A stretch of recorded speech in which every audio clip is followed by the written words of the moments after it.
Hello everyone, I am your storyteller, here to guide you through a tale that will gently carry you into sleep, or perhaps keep you awake wondering what lurks in the shadows. Before we begin, please like this video and subscribe to the channel if you enjoy stories that unfold in the quietest hours of the night. And tell me, where are you watching from, and what hour is it as you listen? Now, find a comfortable place. Breathe slowly. Let the world fall away. Tonight, I will take you to a place where silence is louder than any noise, and darkness holds secrets that refuse to be forgotten. The old house breathes at night. This isn't a poetic image. The wooden walls expand and contract with the weight of years, the floorboards sigh like aching bones, and the plaster exhales dust that glows faintly in the moonlight. My grandmother's house has always done this, but now, alone in its hollow heart, it feels as if the very air watches me, waiting. 3 months ago, after my grandmother's passing, I inherited this isolated rural home. At 21, my world was fractured, dropping out of college, sinking deeper into depression, and this place seemed like a quiet sanctuary. No rent, no noise, just the wide, empty field stretching beyond the trees. A retreat to fix myself. But solitude has its own shadows. 2 weeks after moving in, I encountered something I could neither understand nor ignore. I dozed off on the couch downstairs, avoiding the creaking upper floors, especially my grandparents' old bedroom. At exactly 2:57 a.m., I awoke suddenly, my body heavy, as if weighted by an invisible force pinning me to the cushions. The room was bathed in blue static, though the TV was off. In the far corner stood a figure, 6 feet tall, human-shaped but utterly featureless, a void swallowing the faintest light. It did not move like a person but slid silently behind the china cabinet, dissolving into shadows. My breath caught. Panic surged. I fumbled for the light switch, flooding the room with harsh brightness. Empty. Rationality whispered, sleep paralysis, medication-induced hallucination. Yet, the next morning, 3 deep scratches marred the wooden floor exactly where that shadow had stood. From that night on, the disturbances followed a terrifying rhythm. Always near 3 a.m., an oppressive silence would fall, swallowing even the constant hum of the refrigerator. Doors slammed upstairs with no wind, footsteps echoed down empty hallways, and shadows gathered in corners, lingered behind furniture, and stood silently at the foot of my bed. I set up my laptop to record these hours. The videos captured only static or glitching images at 3 a.m., freezing for 7 minutes. When recording resumed, subtle changes betrayed the unseen presence. Books shifted, shoes arranged neatly, shower curtains drawn closed despite being left open. My psychiatrist insisted it was all in my mind, paranoid ideation from isolation and depression. He increased my medication and urged me to move back to the city. But the shadows grew bolder. Each night, the dark shape at the bed's end leaned closer. I felt cold, invisible fingers tracing cruel patterns on my skin. One morning, I found every family photo turned face down, as if some unseen force rejected their presence. Desperation drove me to research: sleep paralysis, hypnagogic hallucinations, carbon monoxide poisoning. But my detector showed normal levels, and I set alarms for 3 a.m., determined to confront whatever haunted me awake. Nothing stopped the visitations. Then, on a sleepless night, I found a video online, a grainy, cryptic recording of a similar house, similar shadows, the same cold dread. It spoke of a curse rooted deep in the house's history, a presence that feeds on isolation and fear, bound to the land by something old and cruel. I realized then, my story was not unique. The house was alive, breathing nightmares, and I was not alone. The atmosphere thickened, as if the very air around me conspired with the darkness. That open attic door was an invitation I neither wanted nor dared to refuse. With a trembling hand, I crossed the threshold, the wooden steps groaning beneath me like the house itself warning me to turn back. Inside, the attic was a cathedral of shadows, pierced only by the faint glow of the candle still flickering on the floor below, casting eerie silhouettes against the walls. And there, In the corner, lay a bundle of faded papers and brittle leather-bound books, relics of a past long buried yet somehow alive within this place.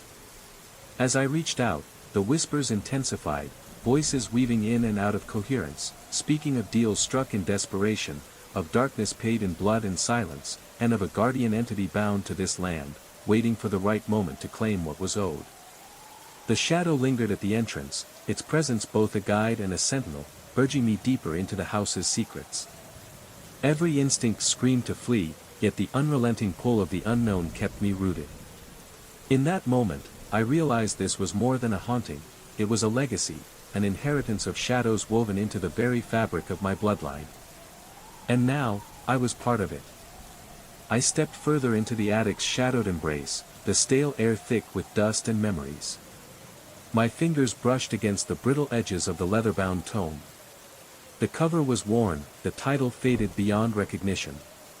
Yet as I opened it, the pages whispered secrets in a language I could almost understand, symbols tangled with cryptic phrases, sketches of figures cloaked in darkness, and incantations meant to bind or repel forces unseen. The house was not merely haunted. It was a vessel, a crossing point where worlds met, where ancient pacts etched in blood still held sway. My grandmother's hands had traced these words. Her voice, once soft and gentle, now echoed in the hollow chambers of my mind. She had known, perhaps even communed with these shadowed genes. The rituals, the protections, the sacrifices, they were woven tightly into the family's history, a legacy passed down like a curse. The cold deepened, settling like ice in my bones. I heard it then, a distant chant, faint but growing clearer. It was the voice of the house itself, or perhaps the gene, weaving its dark song through the timber and stone. A sudden movement caught my eye, the shadow figure drifted closer, its presence pressing against the edges of my sanity. It was no longer just a silhouette, now, faint flickers of flame-like darkness flickered beneath its surface, as if it was formed from living smoke. You seek answers, the voice echoed again, not spoken aloud but carved into my thoughts. But every answer carries a price. I swallowed hard, the weight of the house's secrets settling on my chest. To turn back was to deny my heritage, my very bloodline. To continue was to step into a world where the lines between reality and nightmare blurred. The attic's narrow window caught a sliver of moonlight, illuminating a small, rusted key resting atop a wooden chest. Something about it called to me, a promise of revelation or doom. Hands trembling, I reached for the key. The moment my skin touched the cold metal, a shock surged through me, a cascade of visions. Flames licking at ancient stone walls, a shadowy figure offering a pact sealed with whispered words. A child's cry swallowed by the night. Faces, twisted in fear and sorrow, pleading for release. I gasped, staggered, barely holding on to consciousness. The jinn's voice filled the room once more, the darkness you fight is part of you. Embrace it, or be consumed. The choice hung heavy in the air. To deny the shadow was to invite its wrath. To accept was to walk a path few dared follow. I felt the house breathing around me, alive and watching, its heartbeat syncing with my own. And I understood, this was no longer just a story. It was my reality. The attic door creaked shut behind me, the sound reverberating like a closing tomb. Clutching the rusted key, I descended the narrow stairs, each step heavier than the last, weighed down by the shadows gathering in my mind. Back in the dim light of the living room, I found the wooden chest beneath the window. Its surface was scarred and worn, as if it had weathered centuries of secrets. My breath hitched as I inserted the key into the lock. It turned with a reluctant groan, the lid slowly giving way to reveal a collection of brittle parchments, faded photographs, and a small wooden box sealed with an intricate carving. Unfolding one parchment, I discovered a letter penned in trembling script. It spoke of a covenant made long ago, a pact between my ancestors and a gene entity to protect the family from a nameless horror lurking in the surrounding woods. In exchange, the gene demanded a guardian, a vessel to contain its dark hunger. The photographs showed faces I recognized, my grandmother, stern and solemn, alongside shadowy figures blurred into the background, as if partially erased from existence. The wooden box felt cold to the touch. Inside lay a small, blackened stone etched with symbols matching those from the attic tome. As I held the stone, the air shifted. A low murmur rose from the walls, whispers filled with warning and despair. The house's heartbeat quickened, pulsing through the floorboards beneath me. A sudden chill swept over the room. The shadows gathered, thickening, coalescing into the shape I had come to dread. The Djinn had returned. This time, it spoke louder, its voice no longer confined to my mind but resonating through the space around me. You carry the bloodline. The time has come to fulfill the covenant. Panic surged, but beneath it, a strange calm settled. I was not merely a victim, I was a keeper of secrets, a bridge between worlds. The night stretched before me, endless and unforgiving. And the true horror was just beginning. The darkness in the room seemed to pulse, as if the very walls breathed in rhythm with my rapid heartbeat. The Djinn's presence was no longer a distant shadow but a living, breathing weight pressing down on every corner of the house, and on my soul. I sank to the floor, clutching the blackened stone as if it were both a talisman and a shackle. Memories not my own surged through me, whispers of midnight gatherings, ancient incantations spoken in languages long forgotten, the flicker of candlelight casting grotesque shapes on cracked walls. Outside, the wind howled through the skeletal trees, carrying voices that seemed to call my name, some pleading, others warning. I knew then that this house was more than a refuge, it was a crossroads, a place where the veil between worlds was thin and fragile. My ancestors had bargained with shadows to protect their bloodline, but the cost was tethered to my very existence. The Djinn's voice echoed again, softer now, almost mournful. Freedom is an illusion. Only through acceptance can the cycle end. My mind teetered on the edge of reason and madness. Was this entity a malevolent predator, or a tortured guardian trapped by the same ancient bonds? I stood, the floor cold beneath my feet, and resolved to uncover the truth buried in these walls. The attic called to me once more, promising answers or oblivion. With trembling hands, I ascended into the darkness, every step a descent into the unknown. There, beneath the fragile moonlight filtering through the cracked window, I would face the legacy of shadows, and my own fractured soul. In the cold silence of the attic, I pored over the ancient texts and faded photographs, piecing together fragments of a story as old as the house itself. The Djinn, these elusive shadows, were not mere specters or figments of imagination.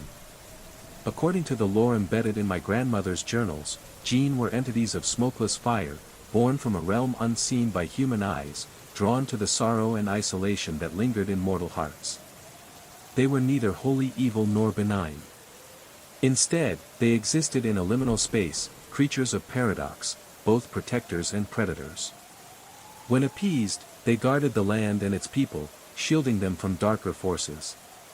When angered or neglected, they fed on fear and despair, twisting into horrors that clawed at the edges of sanity. My family's pact had been born from desperation, a bargain struck to contain a greater, nameless evil lurking deep beneath the earth.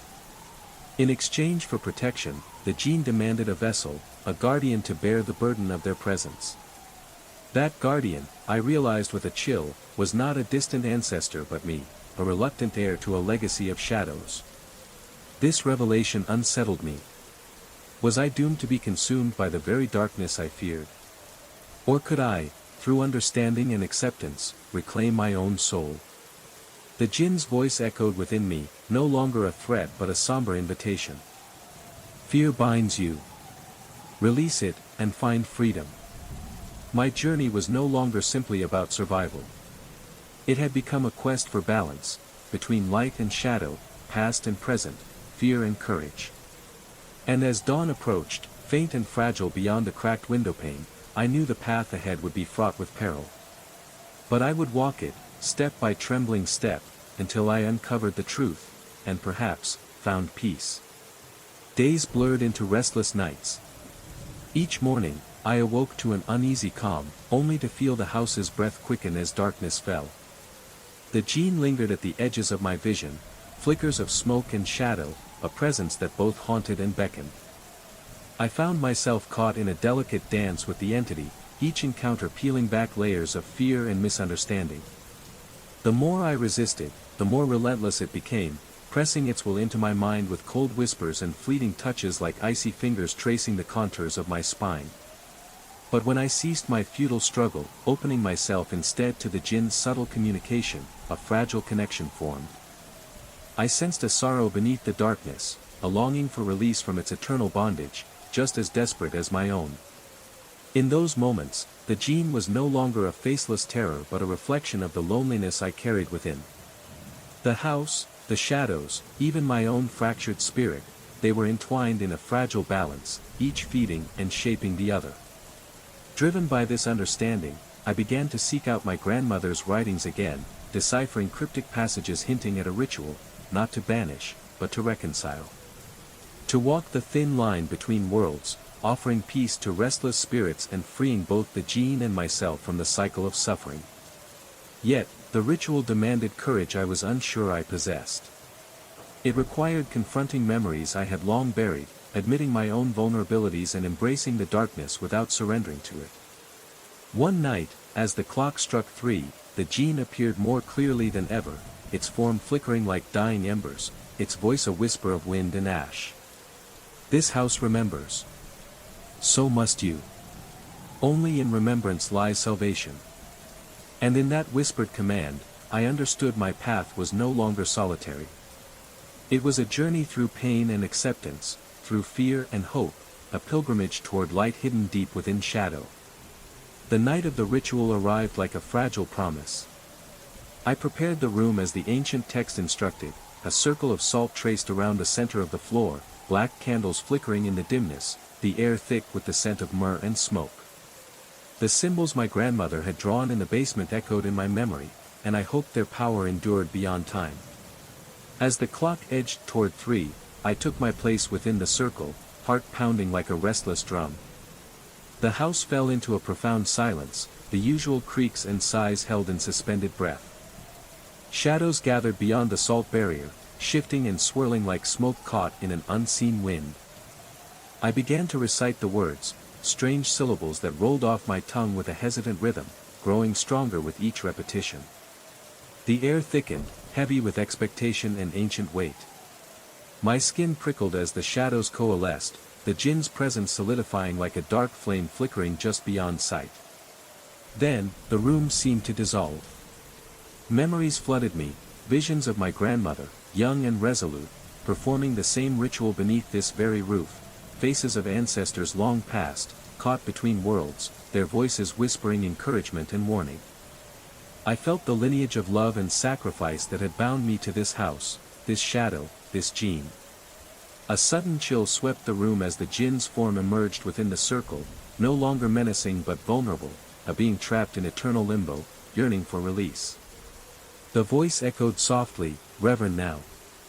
Through acceptance, we are free. Through understanding, the cycle ends." Tears blurred my vision as I stepped forward, reaching out, not with fear, but with compassion. The shadow shimmered, the darkness folding into a gentle glow, and for the first time, the house seemed to breathe freely, exhaling centuries of sorrow. In that sacred moment, the boundary between shadow and light blurred, and I knew the journey was far from over, but the weight had lifted, if only slightly. The jinn was no longer a prisoner of my fear, and I was no longer a captive of my isolation. The night air hung heavy with a chill that settled deep into my bones. From the attic's shadowed threshold came a faint bluish glow, eerily reminiscent of the static that had first heralded the jinn's presence. The main shadow entity waited there, larger now, its form stretching until it almost brushed the sloped ceiling, an impossible silhouette against the fragile light. Behind it, shapes moved, other shadows, drifting silently, gathering around something on the floor. I could almost hear the whisper of ancient knowledge, a message that transcended time and logic. Your grandparents had known these things. They understood the old ways. They had maintained the balance. In the center of the attic floor was a perfect circle drawn in ash, intricate symbols woven within that throbbed with meaning, symbols I couldn't consciously comprehend, but which stirred something primal inside me. Waves of nausea washed over me as my mind strained against limits it was never meant to cross. The entity gestured toward the circle, and memories flooded back, fragments, visions, inherited truths. This house was built on a thin place, a fragile boundary where the veil between worlds was gossamer thin. My grandparents hadn't chosen this land by accident, they were caretakers of that fragile threshold, guardians who kept ancient wards in place to hold back something worse, something always pressing, always hunting for the slightest crack. Their passing had loosened those protections. The shadows, the Jinn, weren't here to attack. They were here to warn. The ritual I'd foolishly performed, based on corrupted information from that reckless video, hadn't summoned them. Instead, it had weakened the final barriers. It had almost unleashed the horrors waiting beyond. Suddenly, the floorboards within the circle began to bulge upward, wood splintering and cracking as if something beneath pushed insistently against the thin veil. The shadow entities stirred, restless and agitated, their forms darkening, stretching toward the growing breach. A bargain had to be renewed. A price had to be paid. My legs threatened to give way as the crushing truth settled, the price was not death, but service. Guardianship. My grandparents had pledged their bloodline to this sacred duty, to maintain the boundary between worlds. In my ignorance, I had almost doomed us all. The main shadow approached, extending what resembled a hand, neither threatening nor inviting, but a solemn offering. No words were spoken, but I understood perfectly the choice laid before me: accept my inheritance and the duty it carried, or allow the barrier to fail entirely. In that moment, my struggles with depression and loneliness felt pale compared to the cosmic weight pressing down upon me. I thought back to my grandmother's strange urgings, her insistence that I visit often, the cryptic lessons about the house's personality, her deathbed whispers I had once dismissed as delirium. They had all been preparations. With a trembling hand, I reached out. The instant our hands met, searing pain shot up my arm. My mind flooded with the collective knowledge of generations, rituals, symbols, timings, warnings. The burden my family carried was no longer a secret. I understood now why we had always seemed distant, why we kept to ourselves, why this isolated home remained ours despite hardship. The floor's bulge slowly receded as the circle pulsed with renewed strength. The shadows dispersed like smoke in the dawn wind, their task fulfilled. I stood alone in the attic, trembling with exhaustion and revelation. As the first light of dawn crept through the windows, the house felt different, not hostile, but expectant. I was no longer an intruder. I was a caretaker. Later, my phone buzzed softly. The YouTube video that had set this all in motion was gone, deleted by its creator. In its place was a private message. I see you've taken up the mantle. Welcome to the Guardians. You're not alone. The house breathed around me now, a living, ancient presence I was beginning to understand. I would learn to breathe with it.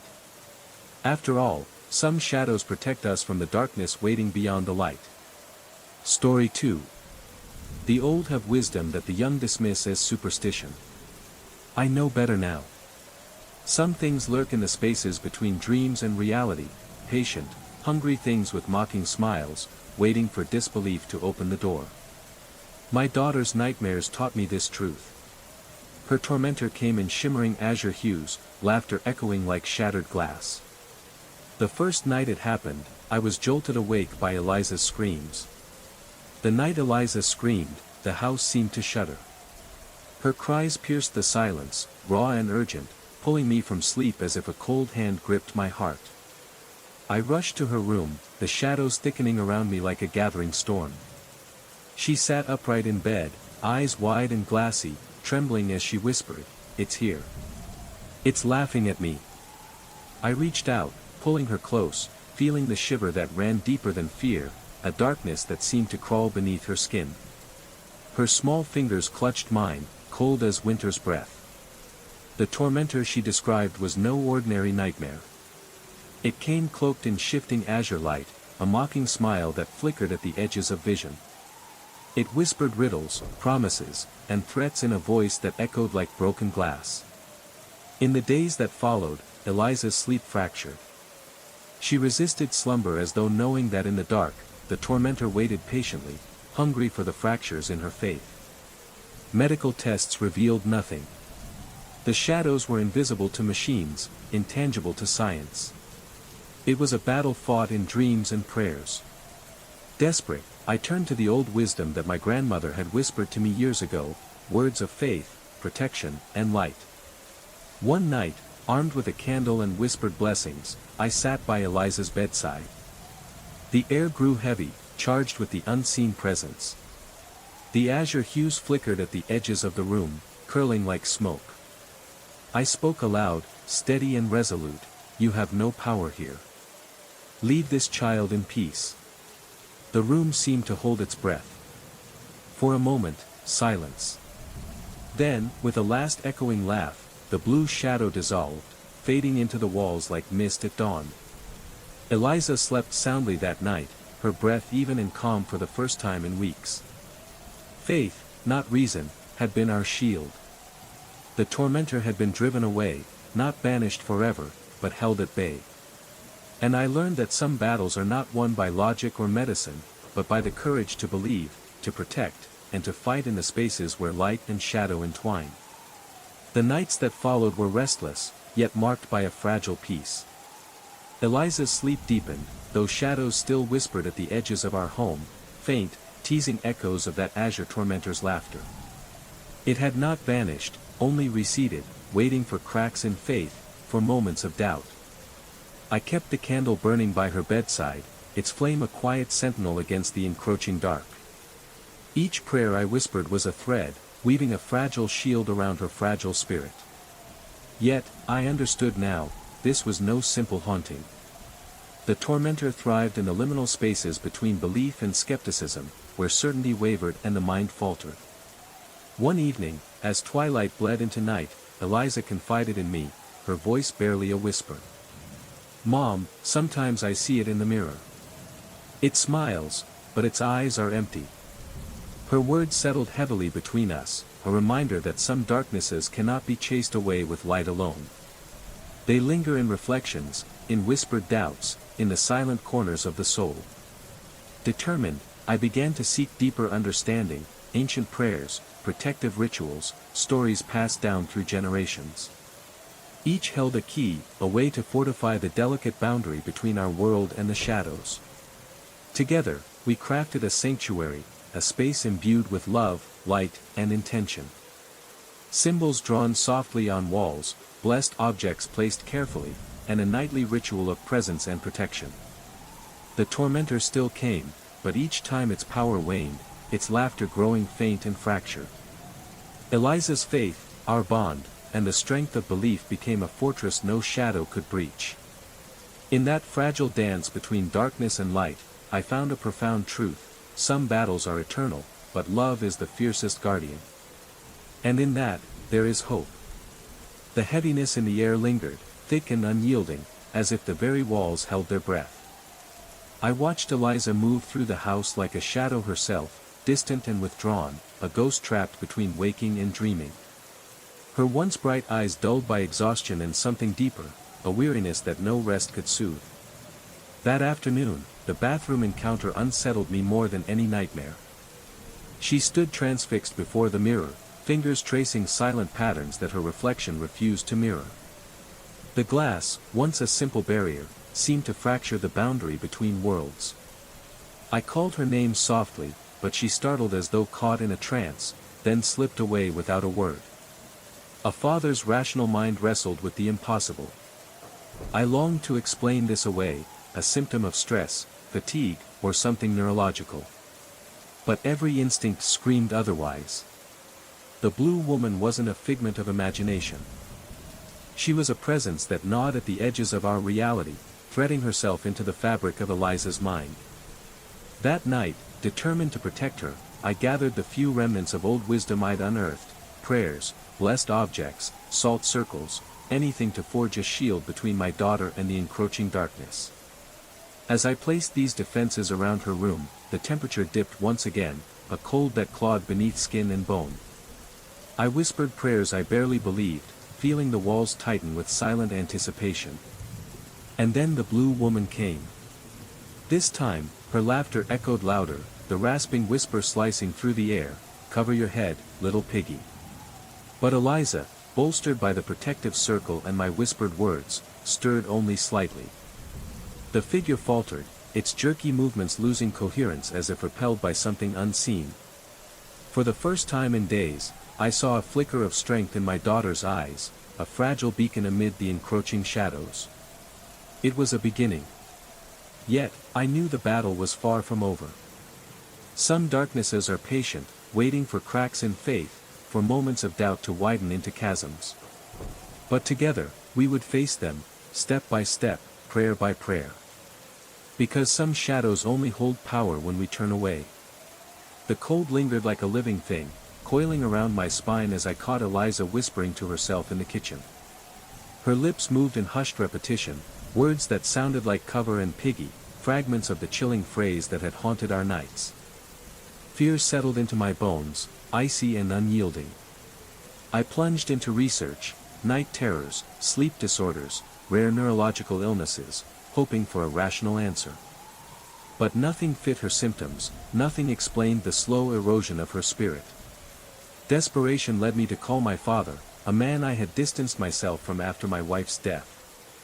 A retired pastor, he stood at the edge of my fractured past, a relic of faith I had long rejected in favor of evidence and reason. His silence as I recounted Eliza's torment was a weight heavy enough to break. Then, unexpectedly, he spoke, soft but resolute, reminding me of Aunt Marion, my mother's sister who had died when I was young. She had suffered similar nightmares, haunted by the same blue woman who whispered threats in the dark. The blood drained from my face as he revealed that these visitations were part of our family's hidden history, targeting those shattered by profound grief. Eliza had never recovered from her mother's death, she carried that shadow within her, like an unhealed wound. My father's voice grew firm as he told me what must be done, a blessing, an ancient ritual predating Christianity, wrapped in the trappings of faith by our ancestors. He would come tomorrow to perform it. Until then, I was to sprinkle salt across Eliza's doorway and window sills, and never fall asleep in her presence again. I wanted to dismiss it all as superstition, to cling to my rational anchors. But the memory of that blue-tinged face hovering over me in paralysis stripped away my certainty. That night stretched endlessly. I sat outside Eliza's door, back pressed to the cold wall, fighting exhaustion. Every time my chin dropped, I jerked awake, heart pounding. Around 3 a.m., her voice floated through the door, sometimes her own, sometimes higher-pitched, almost singing. I pressed my ear, straining to catch the words, but they slipped away like smoke. When I tried the handle, it wouldn't budge. I called her softly, then louder, desperation creeping into my voice. No response. I slammed my shoulder against the door once, twice. It gave way. Inside, Eliza sat cross-legged on the bed, head unnaturally tilted, a smile stretched too wide on her face. The salt line across the doorway lay broken and scattered. Her eyes were unfocused, fixed on the corner where shadows pulsed and shifted. "Eliza," I whispered. She turned slowly. Her voice was a grotesque blend, hers and something else. "She says you're a little piggy too, Daddy," she said. But the words weren't hers alone. Little piggies need to cover their heads before the butcher comes. I crossed the room in 3 desperate strides, grabbing her shoulders. Her skin was icy, clammy. I shook her gently, then harder, pleading for her to come back to me. Her head lolled, and for a heartbeat, her eyes cleared, flooding with fear and recognition. "Dad," she whispered, voice trembling, "she's here. She's always here now." I held her close as tremors shook her frame. Whispering words of comfort I barely believed, I glanced over her shoulder. The shadow deepened, the familiar hunched shape looming. My throat tightened, limbs heavy with dread. The room's temperature plummeted. Paralysis clawed at me, but I fought it, anchoring myself to Eliza's warmth and weight. The shadow flickered forward in jerky, broken movements. I half carried Eliza toward the door, every step sluggish, as if wading through molasses. The high, thin humming filled the air. We burst into the hallway. I slammed the door behind us, though I knew no barrier could hold back such darkness. Dragging her down the stairs, I sought refuge in the kitchen, as far from her bedroom as I could. She was weak, barely able to stand, but lucid enough to cling to me. The battle was far from over. The kitchen lights flickered faintly, casting long, wavering shadows that seemed to reach out toward us like desperate fingers. I settled Eliza into a chair, her pale face etched with exhaustion and terror. Her breath was shallow, but steady, a fragile rhythm that I clung to like a lifeline. Every creak and whisper of the house set my nerves on edge, as if the walls themselves murmured secrets in a language just beyond comprehension. The air hung heavy with an unseen presence, thickening the silence between us. I wrapped a blanket around Eliza's trembling shoulders, forcing calm into my voice. "You're safe here," I whispered, though I wasn't certain if the words held any power in this place. Minutes stretched, taut and endless, until finally the oppressive weight in the room seemed to lift, leaving behind a brittle quiet. But I knew better than to believe this was victory. As dawn's pale light seeped through the kitchen window, I felt the weight of our reality settle more heavily on me, the stark truth that the shadows stalking my daughter were patient, relentless, and cunning. That morning, I reached out once again to my father, begging for guidance and strength. He spoke of ancient protections, blessings that must be renewed, and rituals that could bind the darkness, but only if carried out with unwavering faith and purpose. Over the next days, we worked together, gathering herbs, symbols, and relics passed down through generations, each item a thread in a fragile web of defense. Night after night, I stayed by Eliza's side, reciting prayers and mantras, holding her hand against the creeping cold. The blue woman's laughter still echoed faintly, a haunting reminder of the battle stakes, but with every word spoken in love and courage, her power diminished. Through this harrowing ordeal, I learned that darkness cannot be banished by force alone. It retreats only before the light of unwavering belief, the fierce shield of love, and the courage to face the unknown. And though the journey was far from over, in those fragile moments, hope blossomed, a fragile, glowing ember amid the shadows. The kitchen's heavy silence pressed down as Eliza slumped unconscious in her chair, her breathing steady but fragile. The faint glow of the digital clock cast long shadows across the scattered salt and rosemary, silent sentinels against a darkness that had almost swallowed us whole. My father's voice crackled softly through the speaker, steady and unwavering. "You did well," he said. "The blue woman is ancient, bound by pain and hunger. She preys on grief, on the cracks in our hearts. This ritual is our family's legacy, a shield passed through generations, forged in faith and defiance." I sank against the wall, exhaustion seeping into my bones, but relief warming the cold edge of fear. For the first time in weeks, the oppressive weight in the house seemed to lift, as if the ritual had closed a door long left ajar. "Stay vigilant," my father warned. "She may return, but each time you stand firm, her power fades. Love and belief are your greatest weapons." As dawn seeped through the kitchen window, painting the walls with pale light, I realized the battle was far from over. Yet, with each whispered prayer and each steadfast heartbeat, we reclaimed the fragile ground between shadow and light. And in that reclaimed space, hope flickered, fragile, but unyielding. The days that followed were cloaked in a cautious calm. Eliza rested more peacefully, though the shadows never fully receded. They lingered, soft whispers in the corners, fleeting shapes just beyond sight, reminders of the battle we had fought and the vigilance still required. Together, we began the slow process of reclaiming our home and our lives.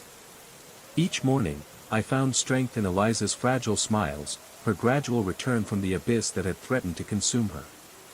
The salt and rosemary remained in place, their presence a silent vow, while prayers, old and new, wove a tapestry of protection around us. I reached out to my father often, leaning on his wisdom, bridging the gap between doubt and belief, between science and faith. In the quiet moments, I reflected on the lessons carved into our family's history, that grief and darkness are powerful, but they are not invincible. That love, steadfast, unwavering, can shine a light into the deepest shadows. And though the blue woman's threat lingered, diminished but persistent, I understood now that courage was not the absence of fear, but the choice to face it anyway. Our story was one of endurance, of fragile hope standing tall against the night. And in that truth, I found a light that would not be extinguished. The fragile piece we'd carved out was not without its fractures. Shadows still flickered in the periphery of vision, faint murmurs threading through quiet rooms. Each whisper was a reminder, the blue woman's hunger had not vanished, only retreated, waiting, patient. Eliza's footsteps grew steadier, her laughter more genuine, but nights remained the battleground. Sometimes, when sleep claimed her, I saw the tension in her brow, the subtle flinch as shadows pressed closer. One evening, as twilight softened the edges of our world, Eliza spoke softly, her voice carrying the weight of survival. "Dad, I think she's trying to tell me something. Not to scare me, but to warn." I listened, heart heavy yet open, as she described dreams not filled with terror but cryptic messages, symbols and places I'd seen in the old journals, hints of a deeper story hidden beneath the fear. Together, we began to piece it together. The blue woman was not just a predator, but a guardian of ancient pain, bound to our bloodline in this land.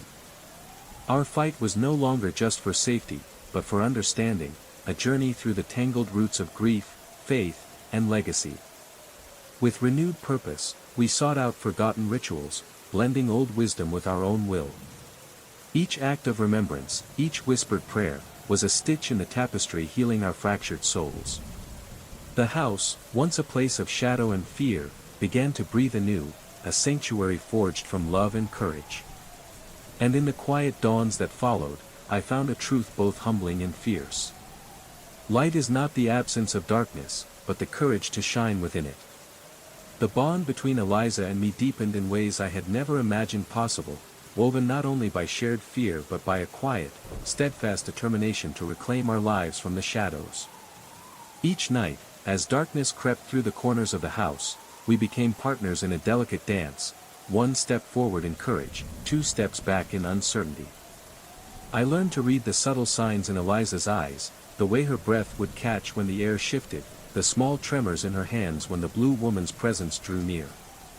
In those moments, words were unnecessary, our souls spoke in silence, grounding each other amid the encroaching cold. Together, we crafted new rituals, simple acts infused with intention and love.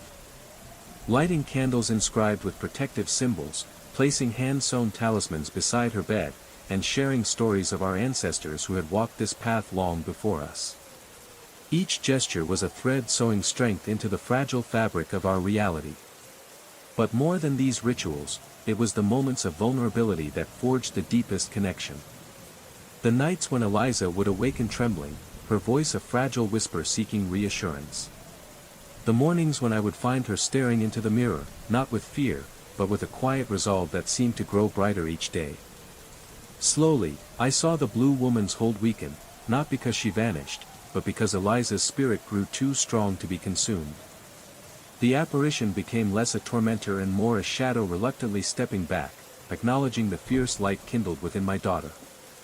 Our journey was far from over, but in that evolving bond, I discovered a wellspring of hope and resilience.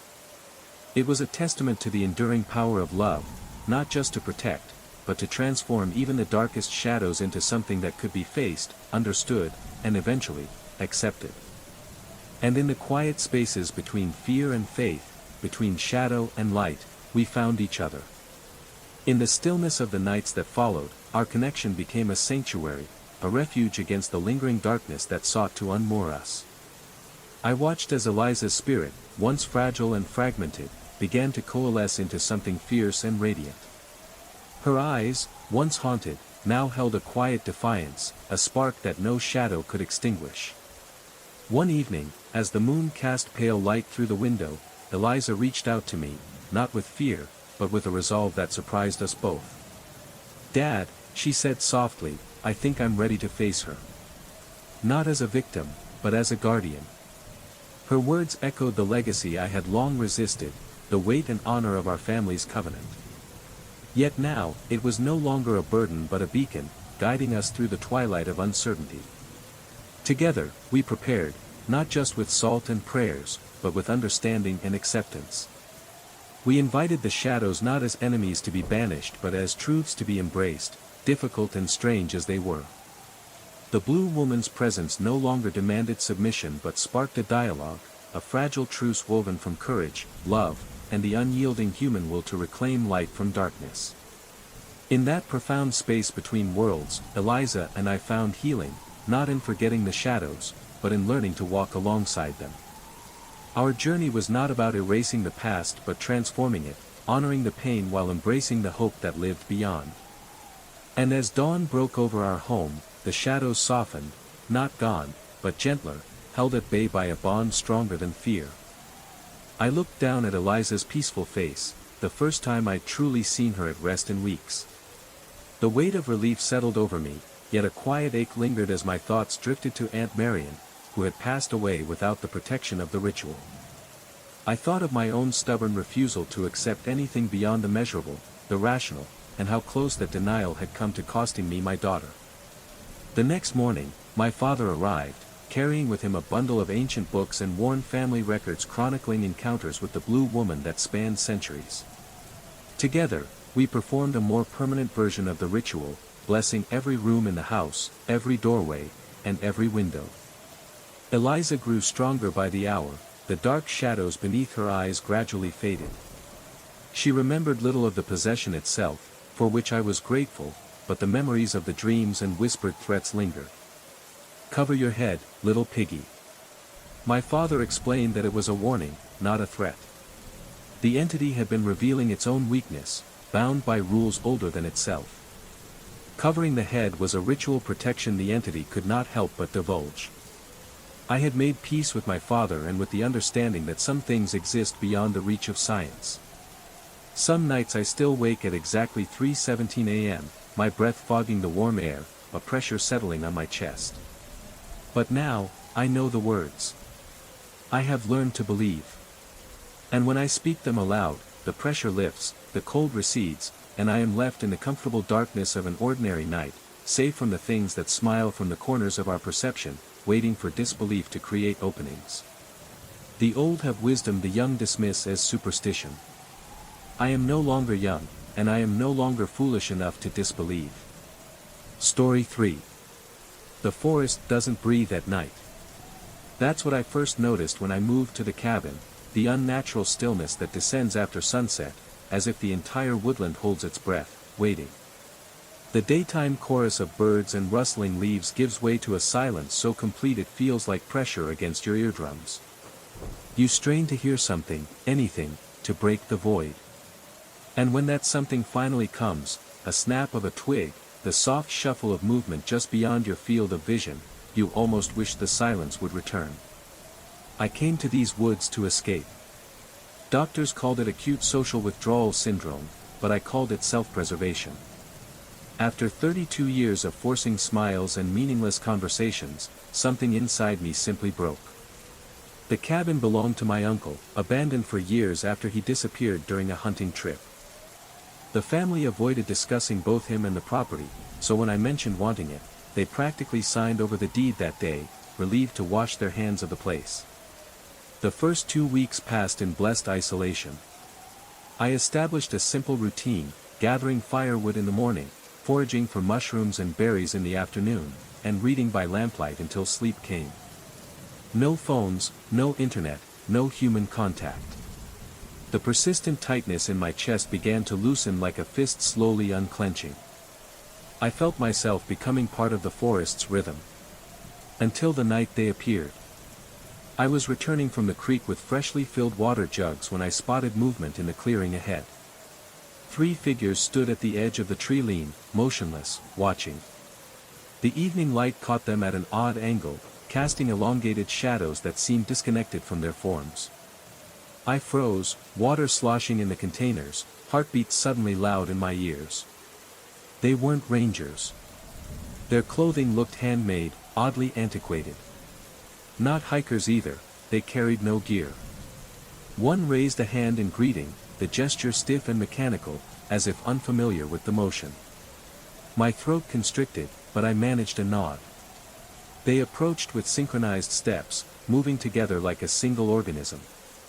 As they drew closer, I noticed something unsettling about their faces, a vague blurriness, as if I couldn't quite focus on their features no matter how hard I tried. The tallest one spoke. Their voice was raw, like air rushing through hollow wood, words flowing together without proper pauses for breath. They asked if I lived alone in the cabin. The words hung in the air, unnatural and discordant, as if the voice itself resisted the shape of human language. I swallowed hard, forcing my voice steady. Yes. I live here alone. The figures exchanged glances, or what I assumed were glances, given how blurred their faces remained. Their movements were too synchronized, too deliberate, like a haunting echo of some ancient ritual. One stepped forward, the tallest, and its form shimmered subtly in the fading light. "We are the Watchers," it said, voice still like a breath through hollow wood. "Guardians of the boundary where worlds overlap." A chill crept along my spine. The forest's unnatural silence suddenly felt charged, alive with unseen presence. "You have come here seeking solitude," it continued. "But this place does not belong to the living alone. The veil is thin. The balance fragile."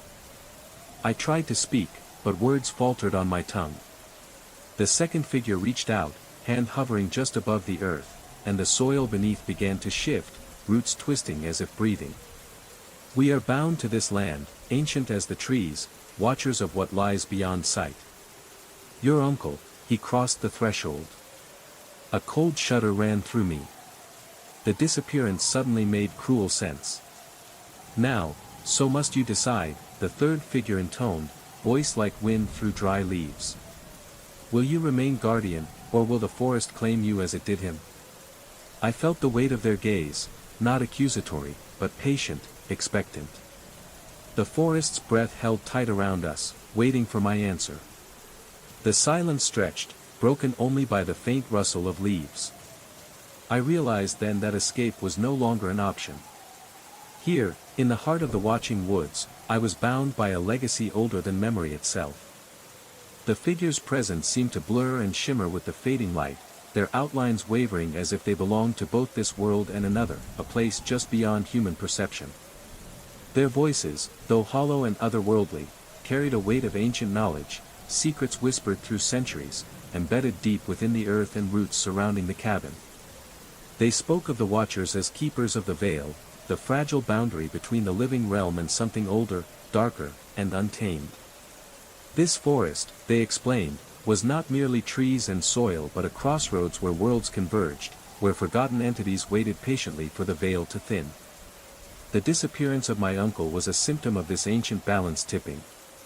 He had ventured too far into that threshold, drawn by whispers only a few could hear, becoming part of the forest's silent story, a guardian in the making, but one who had lost his way.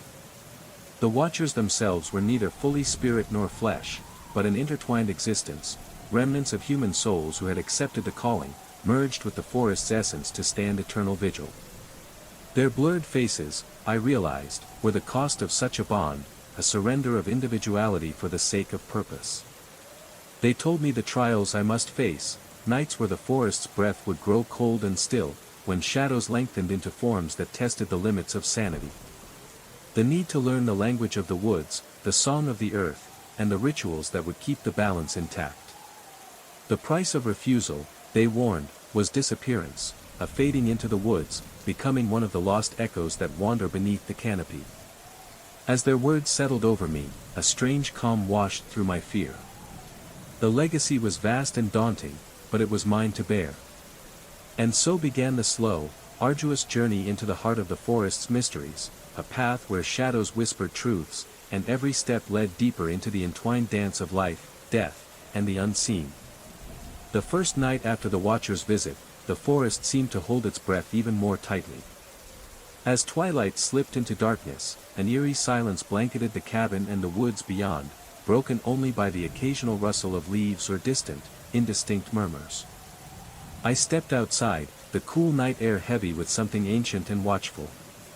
Guided by the faint glow of fireflies, I found myself drawn to the edge of a clearing I had never noticed before, a place where the trees bent inward, forming a natural archway that pulsed with quiet energy. The air here hummed with a subtle vibration, as if the forest itself was alive with secrets waiting to be unveiled. The watchers had told me I would need to learn the language of the woods, to listen beyond words and see beyond forms. I knelt among the roots, letting the earth's subtle pulse seep into my bones. The whispers of the forest began to emerge, not in voices, but in rustling leaves, shifting shadows, and the delicate balance of life teetering between growth and decay. In the nights that followed, I encountered the forest's many mysteries, flickering lights that led me through dense thickets, strange markings etched into bark that glowed faintly under the moon, glimpses of creatures that shimmered just beyond sight, neither fully animal nor spirit. The trials were both physical and spiritual. There were nights when the cold seeped into my marrow, when unseen eyes watched from the darkness, when the silence pressed in so deeply it felt as though I might be swallowed whole. At times, fear threatened to overwhelm me, but the memory of the Watcher's words, of the legacy I had accepted, anchored me. Slowly, I began to understand the rituals, the quiet ceremonies of balance that kept the forest's veiled world from spilling into ours. I learned to move with the rhythm of the earth, to honor the ancient pacts woven between man and nature, spirit and soil. With each passing day, the forest no longer felt like a prison of silence but a living, breathing entity, a guardian and a teacher. The shadows lost their menace, becoming guides through the vast tapestry of the unseen. My transformation was gradual, marked by moments of clarity and connection that stitched my soul to the forest's heartbeat. In surrendering to the mystery, I found strength beyond what I had known, a place where the line between self and spirit blurred, and where the ancient dance of life and death continued in endless, sacred rhythm.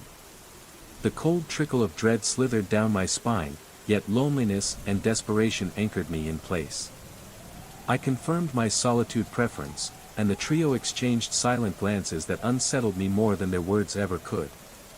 They introduced themselves as hermits who'd lived deeper in the forest for untold years, names withheld, as was mine. Their proposal to build a meeting place between our territories felt strange but compelling, a gravitational pull I couldn't deny despite the alarms ringing in my mind.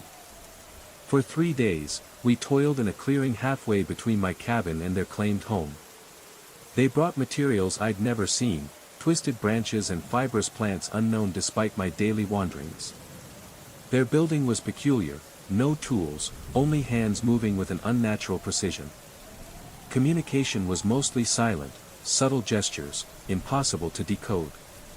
When they spoke, their detached questions about modern life made me uneasy. They seemed fascinated by technology yet disinterested in civilization. I found myself revealing more than I intended, my breakdown, my family, my retreat into the woods. They absorbed every detail with an intense focus, heads tilting in perfect synchronicity, blinking just rarely enough. At dusk on the 3rd day, the shelter was complete, a dome large enough for 4, woven so tightly it seemed impervious to wind or rain. One suggested meeting again the next evening to make it ours.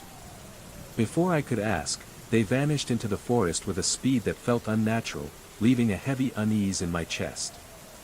That night, sleep was fragmented by dreams of roots growing through my body, paralyzing me. I woke repeatedly, convinced I heard breathing outside my window, only to find the suffocating silence of the woods. Morning brought a fog so thick it clung to the earth like smoke. I delayed visiting the shelter until mid-afternoon, when the mist finally lifted. What I saw stopped me cold. The shelter was decaying before my eyes, the branches blackened and warped, dripping a viscous tar-like fluid. Mushrooms with pulsing red veins sprouted grotesquely from every surface. The structure seemed to breathe, expanding and contracting almost imperceptibly. A swarm of unnaturally large, iridescent flies buzzed around it, their bodies glinting with an otherworldly sheen. My mind scrambled for explanations: rapid mold growth, chemical reactions. None could explain the impossibility of such decay overnight. Circling the shelter, my foot sank into the blackened mud around it, despite no rain. The stench hit me, a putrid rot that nearly made me gag. I stumbled back, clutching my sleeve to my nose, unable to look away from the horrific sight. Then I saw them, handprints pressed into the decaying walls, as if someone or something inside had tried to claw its way out. Panic surged through me like electricity. Without thought, I turned and fled, crashing through the underbrush, blind to the whipping branches, the cold bite of the forest pressing close behind me. I crashed through the underbrush, heart hammering, lungs burning with each ragged breath. The forest seemed to close in around me, shadows twisting into shapes that weren't quite real, yet too vivid to dismiss as imagination. Branches tore at my clothes and skin, but I didn't care.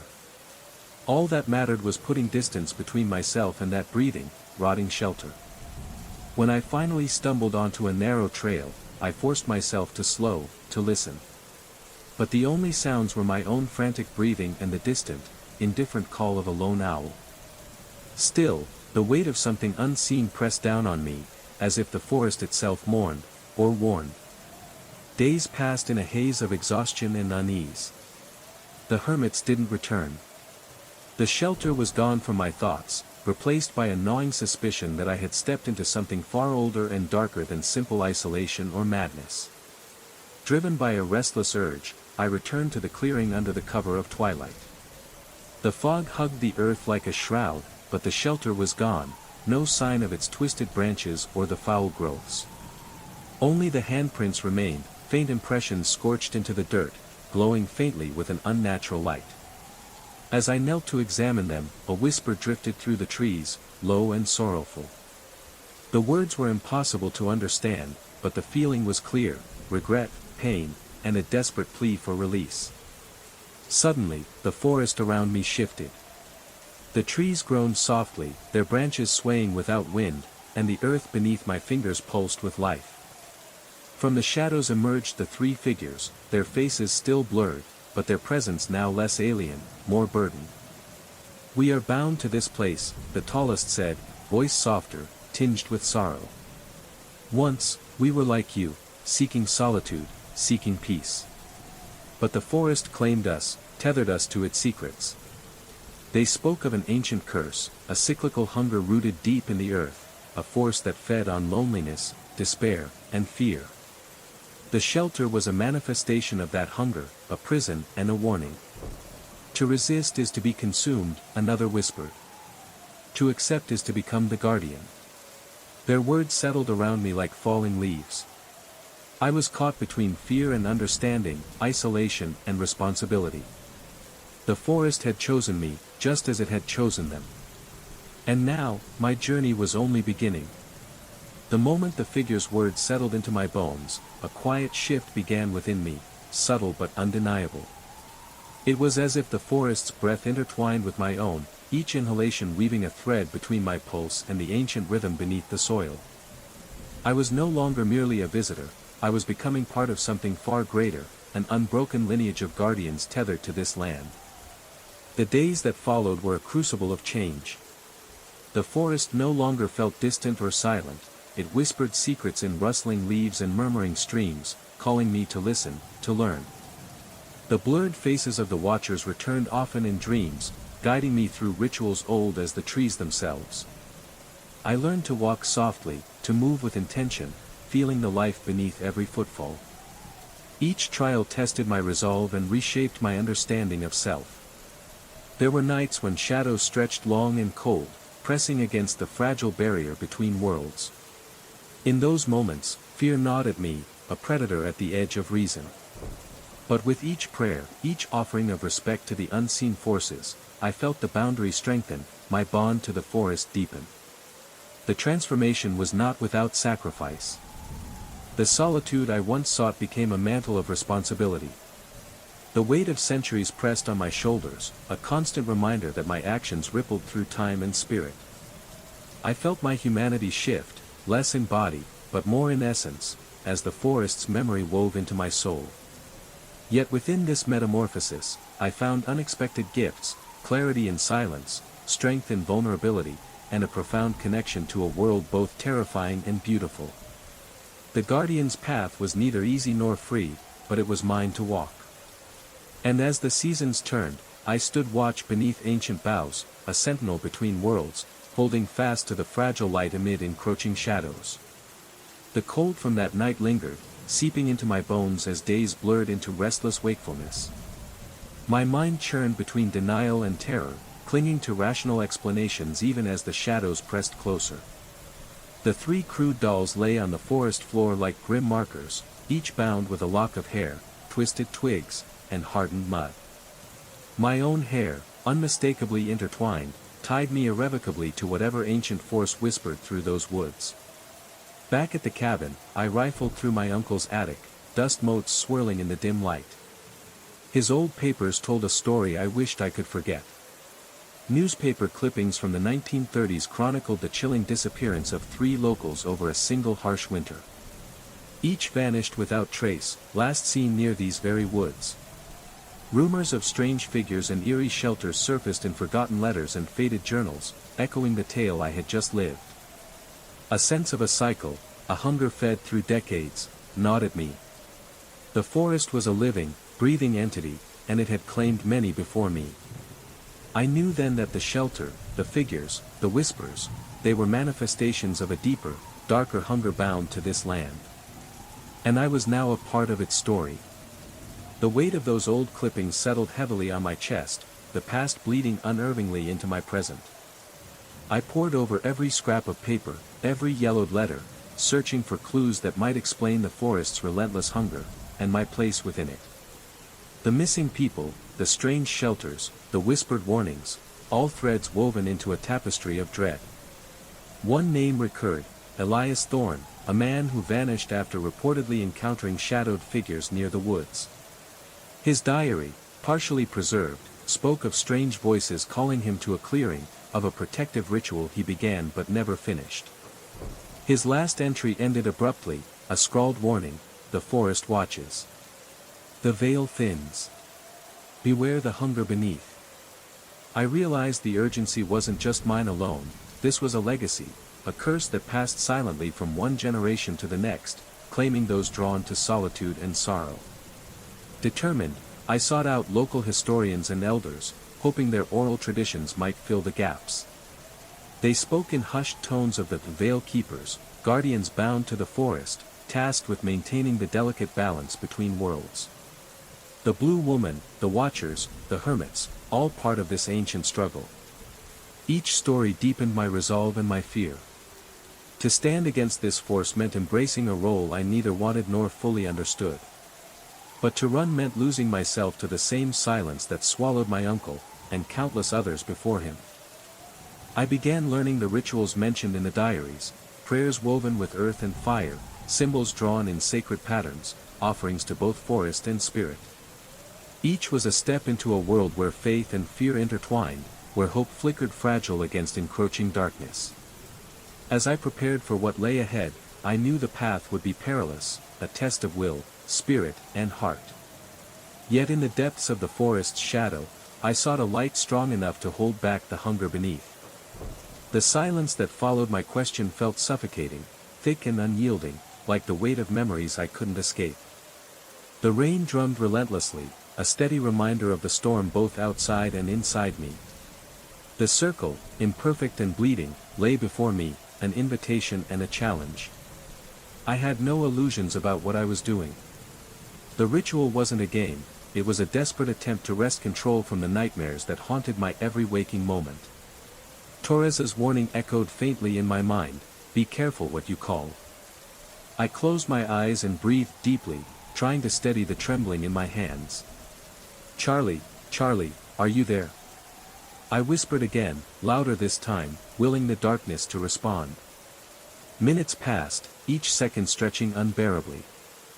Then, a faint movement, a shadow shifting at the edge of my vision.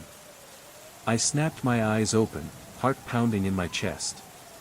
The room's temperature dropped sharply. My breath came out in visible puffs, and the shadows around me deepened, coalescing near the circle's edge.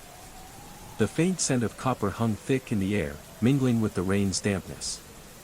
A voice, soft, distant, almost childlike, echoed in the stillness, "I am here." Fear and relief warred inside me. I'd reached out into the void, and something had answered. The voice whispered, barely audible, weaving through my mind with a fragile urgency. "You seek peace, but peace comes at a price." I clenched my fists, willing myself to listen, to understand. The room seemed to pulse with energy, the boundaries between worlds thinning. Tonight, I wasn't just confronting my past, I was stepping into a realm where the living and the lost entwined, where bargains were struck in shadows, and where courage was measured by the willingness to face the darkness within. The voice lingered in my mind, soft yet insistent, weaving through the haze of fear and hope. "Peace is not absence, but balance," it whispered. "To find it, you must give as much as you take." I shivered, realizing this wasn't a promise of ease but a warning of sacrifice. The nightmares that plagued me, the memories that tore at my soul, were part of a debt I hadn't fully understood. The room seemed to breathe with an ancient rhythm, the circle's blood-red lines pulsing faintly as if alive. Shadows danced at the edge of sight, shapes both familiar and alien, hinting at the thin veil I had pierced. In that fragile moment, I understood that healing would not come from forgetting, but from confronting. From facing the darkness without flinching, offering a part of myself in exchange for release. The entity's presence was both torment and guide, dragging me through memories I'd buried and fears I'd denied. Each step forward was a battle, against despair, against resignation, against the parts of me I wished to deny. Yet, within the torment, I found strange clarity, a flicker of light in the encroaching dark. The path to peace was not linear but winding, marked by setbacks and revelations. I whispered a vow into the silence, to walk this path, no matter the cost, to reclaim my mind and soul. The night stretched on, the rain's rhythm slow and steady, as I began the haunting journey toward healing, a journey of shadows, sacrifice, and, ultimately, hope. The nights that followed unfolded like a slow, relentless tide, each wave carrying me deeper into the shadows of my own mind. Sleep became a battleground where memories clashed with nightmares, and the line between past and present blurred into a shifting haze. Yet, despite the torment, I pressed onward, driven by the fragile hope that somewhere beyond the pain lay a flicker of peace. Each evening, I returned to the ritual circle, the scent of blood mingling with the rain-damp air as I traced the ancient symbols with trembling fingers. The entity's presence was a constant, hovering at the edge of perception, sometimes whispering forgotten truths, other times testing my resolve with visions of despair and loss. But with each confrontation, I felt my spirit grow stronger, the darkness less able to consume me whole. I sought solace in fragmented memories, faces of comrades lost, moments of quiet humanity amid chaos, and began to weave them into offerings, tokens of remembrance and release. These became my anchors, grounding me as I navigated the treacherous terrain of my own soul. Therapy sessions became battlegrounds of their own, where the clinical language of healing clashed with the raw, intangible reality of my experience. I learned to speak of the darkness not as a metaphor but as a presence, a force demanding acknowledgement and respect. Slowly, the nightmares lost their grip. The suffocating weight began to lift, replaced by a cautious clarity. The voices softened from screams to whispers, then to silence. And in that silence, I found a fragile peace, not the absence of pain, but the courage to live alongside it.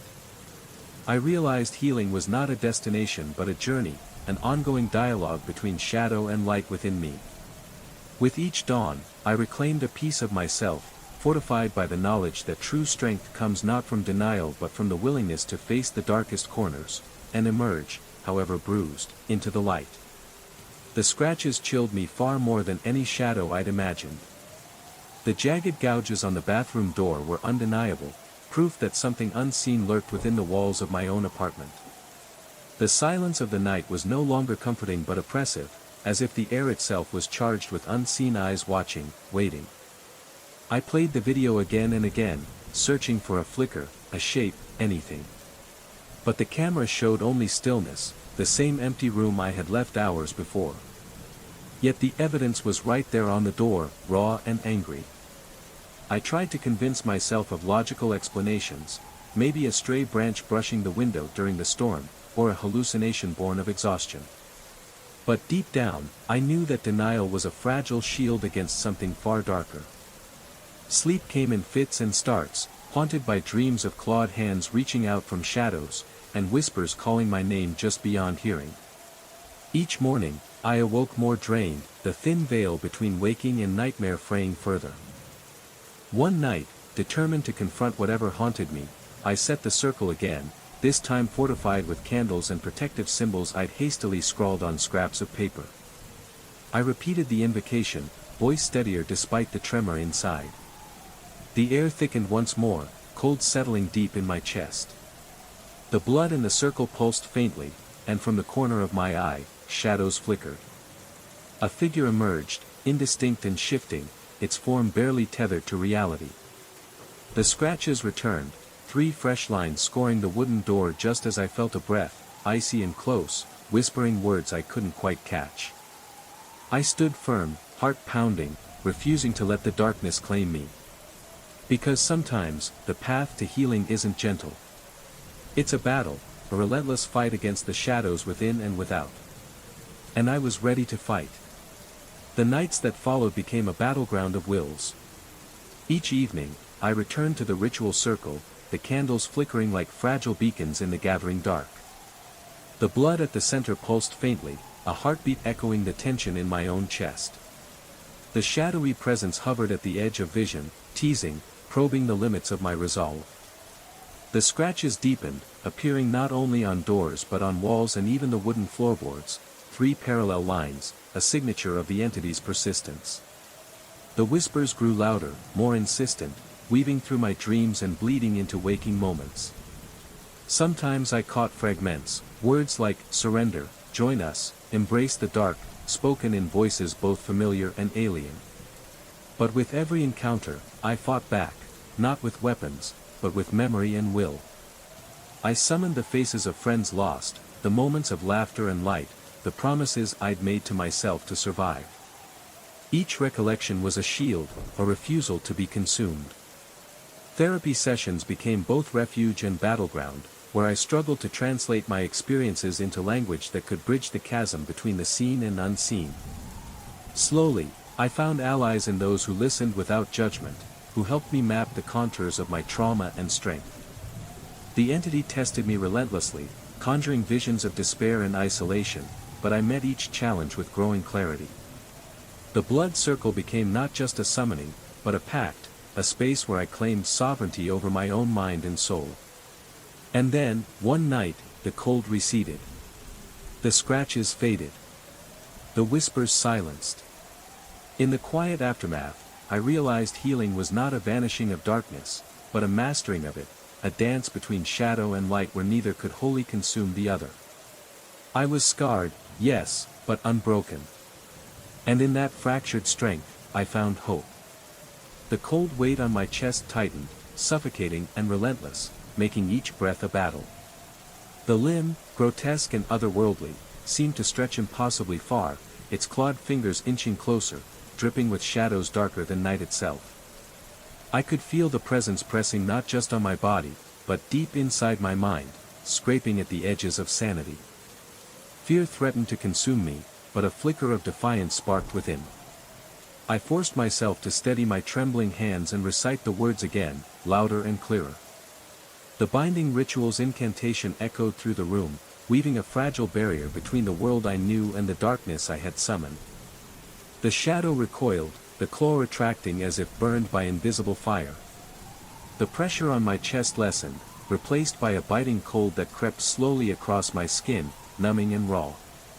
Minutes passed, the silence thick and heavy. Then, the shadows began to unravel, dissipating like smoke caught in a breeze. The oppressive presence loosened its grip, retreating into the void it had come from, restrained but not gone. I collapsed against the wall, gasping for air, heart pounding wildly. The room slowly warmed, the faint glow of dawn filtering through the curtains. Though the entity was bound, I knew this was only a temporary reprieve. It remained tethered to me, a shadow lurking just beyond sight, waiting for a moment of weakness. But I had fought back. I had reclaimed a measure of control.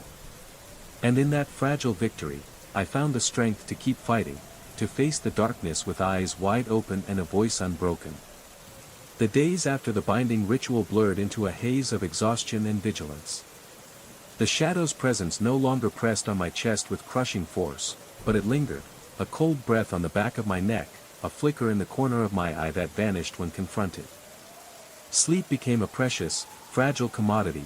Each night was a contest between fading willpower and the persistent whispers that sought to unravel me.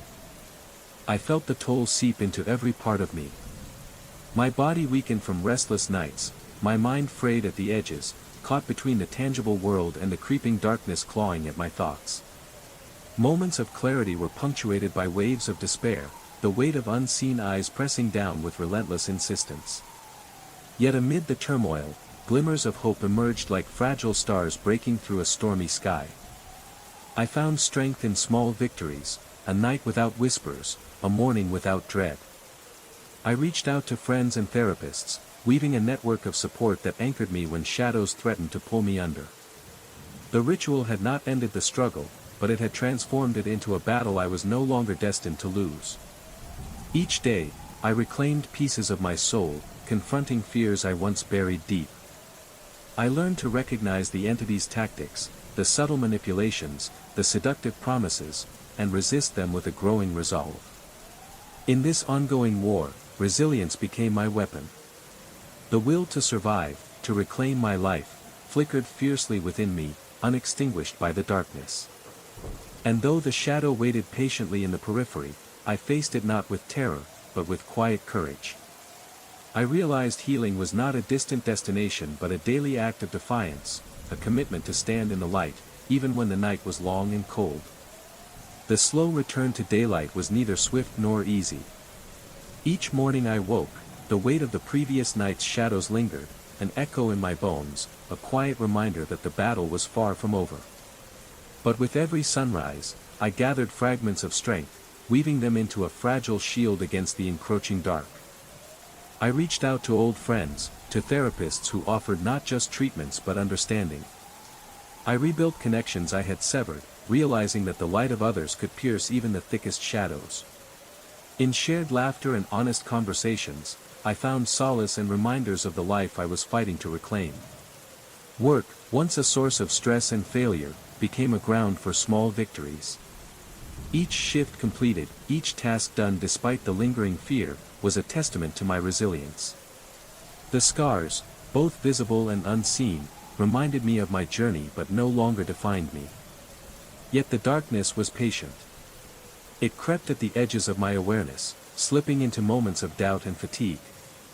There were nights when the cold touched my skin again, when whispers echoed faintly in the stillness. But now, I met them with quiet defiance, words spoken softly to myself, rituals repeated not out of fear but purpose. Hope, I realized, was not a grand revelation but a series of small, steadfast acts, a whispered prayer, a step taken despite trembling knees, a hand held in the darkest hour. And so, I continued forward, scarred but unbroken, shadowed but determined, to live, to heal, and to find light even within the deepest night. The slow weaving of light into my life was a fragile, deliberate process, like threading gold through a fabric worn thin by years of shadow. Each day brought new challenges, subtle reminders that the darkness was never far behind. Fatigue still gnawed at my edges, and the echoes of whispers sometimes slipped into the quiet moments, threatening to unravel the fragile peace I'd built. Yet, within this ongoing struggle, I discovered a quiet resilience. Mornings became rituals of intention, breathing in the crisp air, grounding myself with gentle movements, and setting small goals to reclaim control over my world.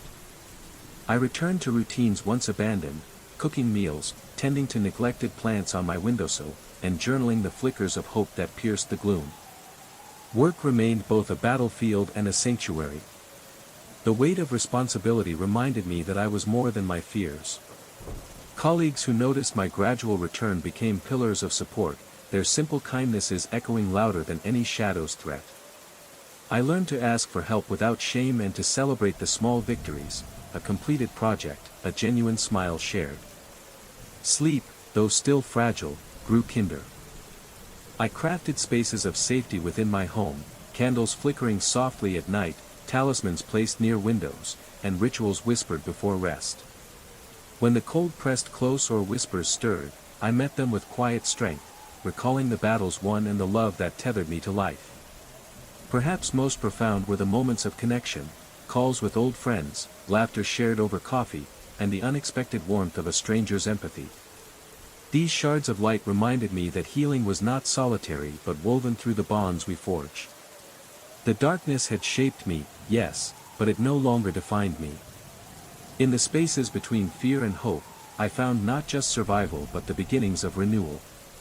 And though the shadows would always linger at the edges, I now walked with eyes open, ready to face whatever came, anchored by the fragile, fierce light I had reclaimed. The unnatural cold wrapped around me like an unseen shroud, its chill deeper than any altitude-induced drop. My breath formed misty clouds in the stale cabin air, and though passengers remained oblivious, a growing dread rooted me to my seat. It wasn't just the turbulence, it was something far older and more unsettling shifting the fabric of reality itself. Then, through the wavering lights and muted conversations, she appeared. My Antia. The woman I'd never met, yet recognized instantly, a spectral echo from family whispers and half-forgotten fears. Dressed in the crisp, pale uniform of a stewardess long gone, barefoot as the family superstition demanded, her presence was both haunting and mournful. She glided down the aisle with a serenity that belied the chaos around us. The plane jolted again, violently this time, and the cabin shook as if caught in the grip of some cosmic tempest. Passengers gasped, some clutching their armrests, others silently praying. Antia stopped near my seat, her gaze locking with mine. Her eyes, empty yet filled with a profound sorrow, seemed to peer through me, reaching across time and space. The cold intensified, pressing into my chest like a weight made of ice and silence. The captain's voice crackled again, this time strained, urging calm as the plane battled invisible forces beyond the storm. In that suspended moment, I understood, the turbulence was no mere weather phenomenon. It was a crossing, a thinning of the veil between worlds, summoned by the unresolved anguish tethering my Antia to this plane in this moment. Her silent presence was a warning and a plea, a fragment of a story etched into the lineage I inherited but had never known. The air hummed with an ancient tension, and as the plane fought the turbulence, I braced myself for a journey far beyond the physical skies. The turbulence roared around us like a tempest born of shadows, but my focus remained locked on Antia's spectral form. Though her presence was silent, her eyes spoke volumes, haunted by a past I was only beginning to understand. I'd heard whispers growing up, stories my family never fully told, hints of a tragedy so profound it was buried beneath layers of silence. Antia's death in 1970 wasn't just an accident, it was the heart of what they called the incident, a fracture in our family's history that rippled through generations. As the plane shook violently, I closed my eyes and let memories, or perhaps something deeper, wash over me. Fleeting images surfaced, a stormy night decades ago, a grounded flight delayed by something unseen, a terrified stewardess caught between worlds, a sacrifice whispered in hushed tones around a dying fire. The veil between past and present thinned, and I felt a pull, a call to bridge the gap Antia could not cross alone. Opening my eyes, I saw her reaching out, not with hands, but with a silent plea etched in sorrow and longing. The cabin lights flickered, shadows stretching unnaturally, twisting into shapes I could barely comprehend. The other passengers remained oblivious, cocooned in their own realities. The captain's voice cut through the tension, steady but strained, promising safety even as the plane was battered by forces beyond the known. I knew then that this flight was more than a journey through the skies, it was a crossing between worlds, a moment where the living and the lost intersected. Antia's story was unfinished, bound to the turbulence that rocked us, and to the secrets my family had kept hidden for decades. To find peace, for her and for myself, I would have to face the shadows not just around me, but those buried deep within my own bloodline. Beneath the ceaseless rattling of the plane and the murmurs of concerned passengers, I felt an unyielding pull toward a truth long buried, my Antia's story was entwined with my own, a legacy I could no longer ignore. After the flight, driven by a restless urgency, I sought out the oldest living relatives, the keepers of our family's whispered history.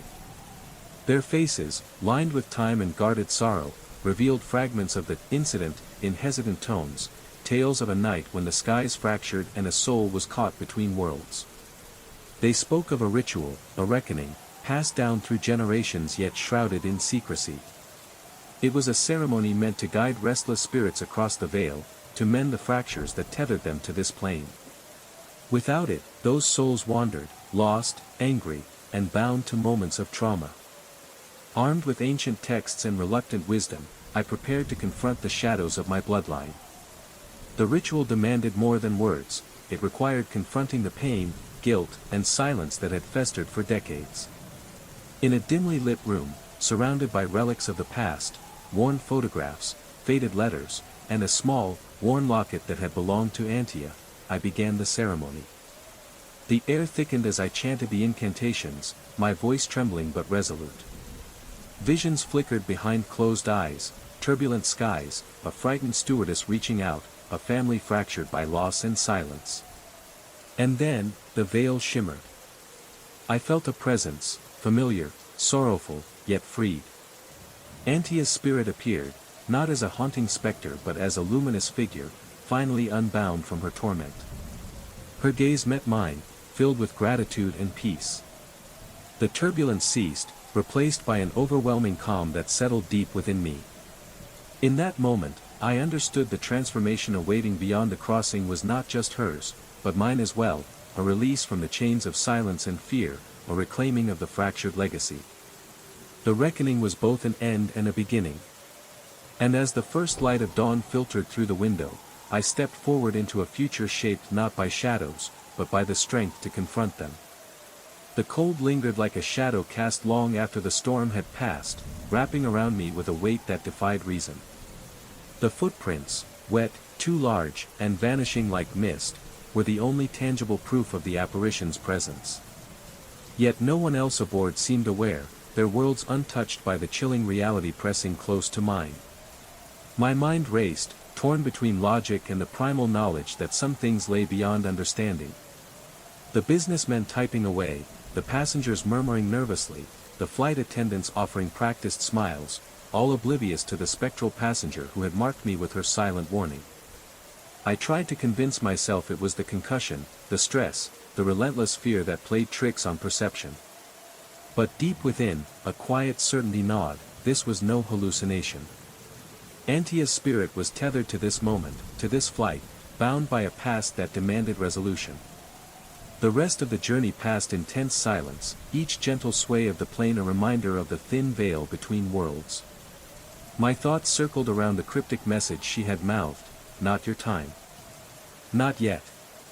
It was both a warning and a promise. Antia's story, our family's hidden legacy, was far from over. The moment the plane touched down, a heavy silence settled over me, deeper than the usual post-flight exhaustion. The cryptic words echoed relentlessly in my mind, not your time. Not yet. They felt like a tether, binding me to a story that stretched far beyond my understanding. I plunged into the tangled threads of family history, digging through faded letters, brittle photographs, and long-forgotten journals tucked away in dusty drawers and forgotten trunks. Each fragment hinted at a legacy shrouded in secrecy and sorrow, a lineage marked by unexplained disappearances, whispered warnings, and a curse that had shadowed my bloodline for generations. I learned of my Antia's life, her dedication as a flight attendant, her kindness, her quiet struggles. But I also uncovered the darkness, the mysterious circumstances of the incident, an event so devastating it was spoken of only in hushed tones. It was said that she had encountered forces beyond comprehension, entities that slipped between worlds, tethering souls to unfinished business. Local legends and old family tales converged, telling of guardians and gatekeepers, those bound to protect the fragile boundary between the living and the beyond. The incident was a rupture in that boundary, a fracture that had sent ripples through time, affecting all who came after. Armed with this knowledge, I realized my path was no longer just about survival. It was a reckoning, an invitation to confront the shadows that haunted not only my family but the very fabric of reality. I sought out elders and experts, historians, spiritual guides, and those who walked between worlds, to piece together rituals and protections that might mend the fracture. The road ahead promised peril and revelation. But with each step, I felt the weight of generations behind me, their silent strength urging me forward. The lingering shadows were no longer just fears whispered in the dark, they were challenges to be met, mysteries to be unraveled, and ultimately, a legacy to be embraced. Yet, beneath the veneer of normalcy, a quiet tension lingered, a subtle undercurrent threading through my days. The memory of Antia's spectral presence, the chilling dream, and that unbearable weight of, "not your time yet," refused to fade completely. In moments of solitude, I felt her gaze still upon me, a silent reminder that my story was far from over. Life resumed its rhythms, the grind of work, the hum of city streets, the comfort of familiar faces. But even amid the noise, the cold would seep in, a sudden shiver down my spine, a fleeting shadow in the corner of my eye, the faintest whisper carried on the wind. I tried to bury the experience in rational explanations, convincing myself that stress, exhaustion, and overactive imagination had woven the tapestry of fear. Yet the scratches, those unseen marks left on my soul, remained. I was tethered to something beyond comprehension, a legacy both haunting and protective. One evening, as the city lights flickered outside my window, I found an old, leather-bound journal among my family's belongings, its pages yellowed, filled with cryptic entries and symbols that mirrored the rituals I had encountered. It spoke of guardianship, sacrifice, and a covenant between the living and the departed. Antia's story was intertwined with ours, a thread woven through generations, binding past and present in a dance of light and shadow. And now, I stood at the threshold, faced with a choice to embrace the legacy or be consumed by its silence. The road ahead was uncertain, fraught with shadows both real and remembered. But for the first time, I felt the stirrings of resolve. To confront the past, to honor those lost, and to find peace, not just for Antia, but for myself. Beneath the soft glow of my desk lamp, I pored over the journal's fragile pages, each line a whisper from the past, a voice reaching across time to guide me. The cryptic symbols echoed the rituals I had stumbled upon, weaving a tapestry of duty and sacrifice that stretched back generations, ancient pacts forged to protect both the living and the departed. Within these worn entries, I discovered stories of ancestors who had stood at the crossroads between worlds, guardians charged with maintaining the fragile veil that separated life from the beyond. They had faced forces both seen and unseen, paying heavy prices to keep the balance intact.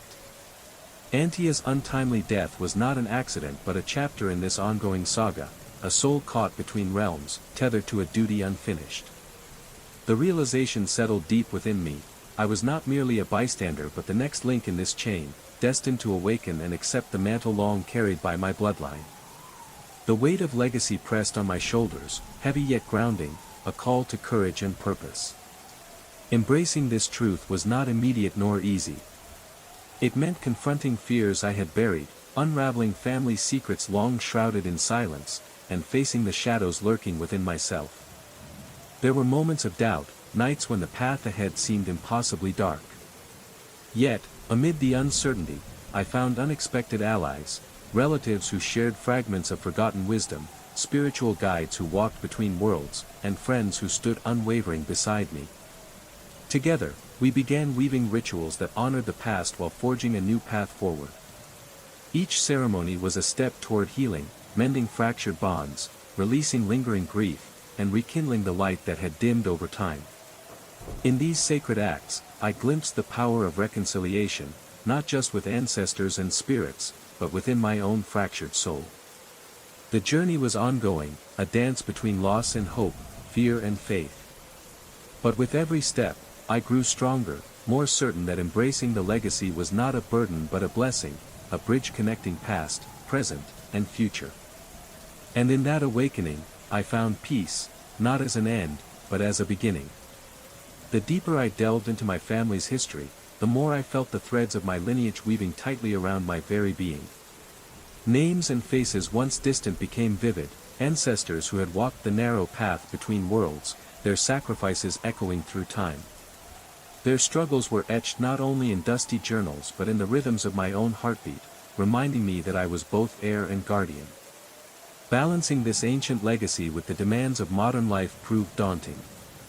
Days were consumed by work, relationships, and the relentless pace of the city, while nights belonged to rituals, reflection, and the whispers of a world unseen by most. The duality stretched me thin, caught between the tangible and the spectral, the mundane and the mystical. Moments of exhaustion tested my resolve. There were times when the weight of responsibility felt suffocating, when the call of normalcy tugged fiercely, promising relief from the shadows. Yet, each time I considered turning away, a quiet voice within urged me onward, a legacy that demanded not just acceptance but active stewardship. In this tension, transformation unfolded, not as a sudden revelation, but as a gradual awakening. I learned to honor the wisdom of the past while forging my own path, blending tradition with the realities of today. The rituals became less about fear and more about connection, grounding me in a lineage that spanned centuries and yet lived vibrantly in the present. Through this journey, I found strength in vulnerability and clarity in the interplay between shadow and light.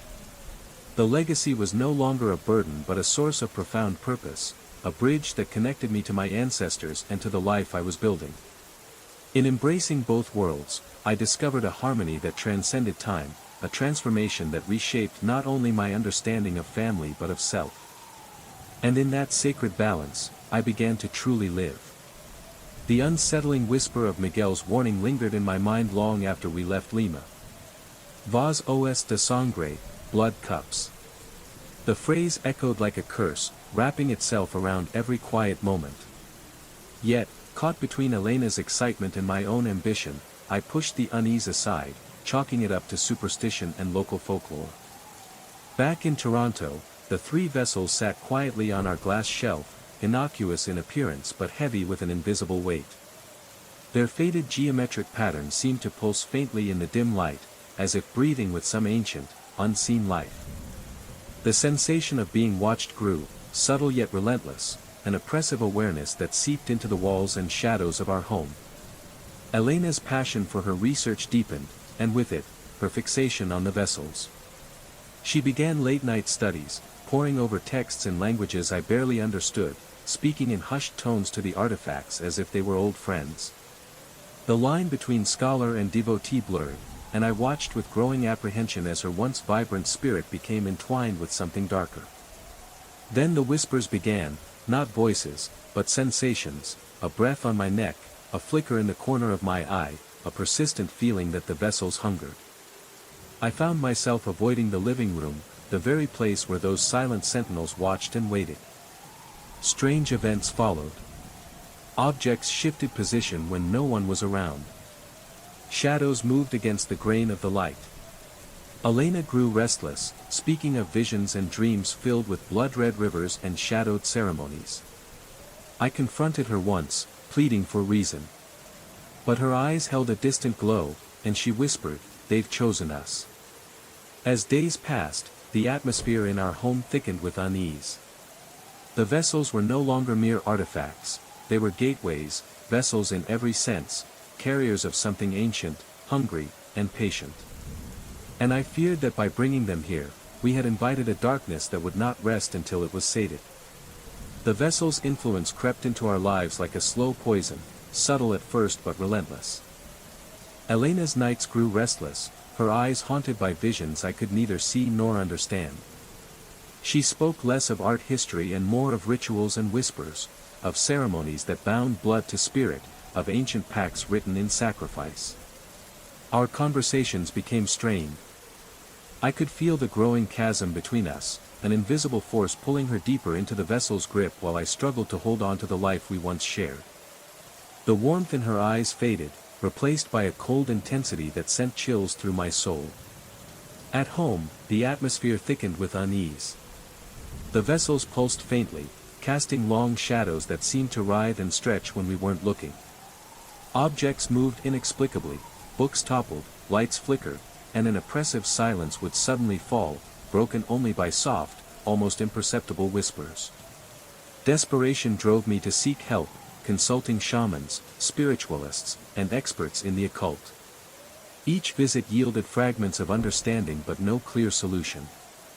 The hunger embedded in the vessels was ancient, bound to bloodlines and rites lost to time. It was not something to be bargained with lightly. One night, Elena vanished.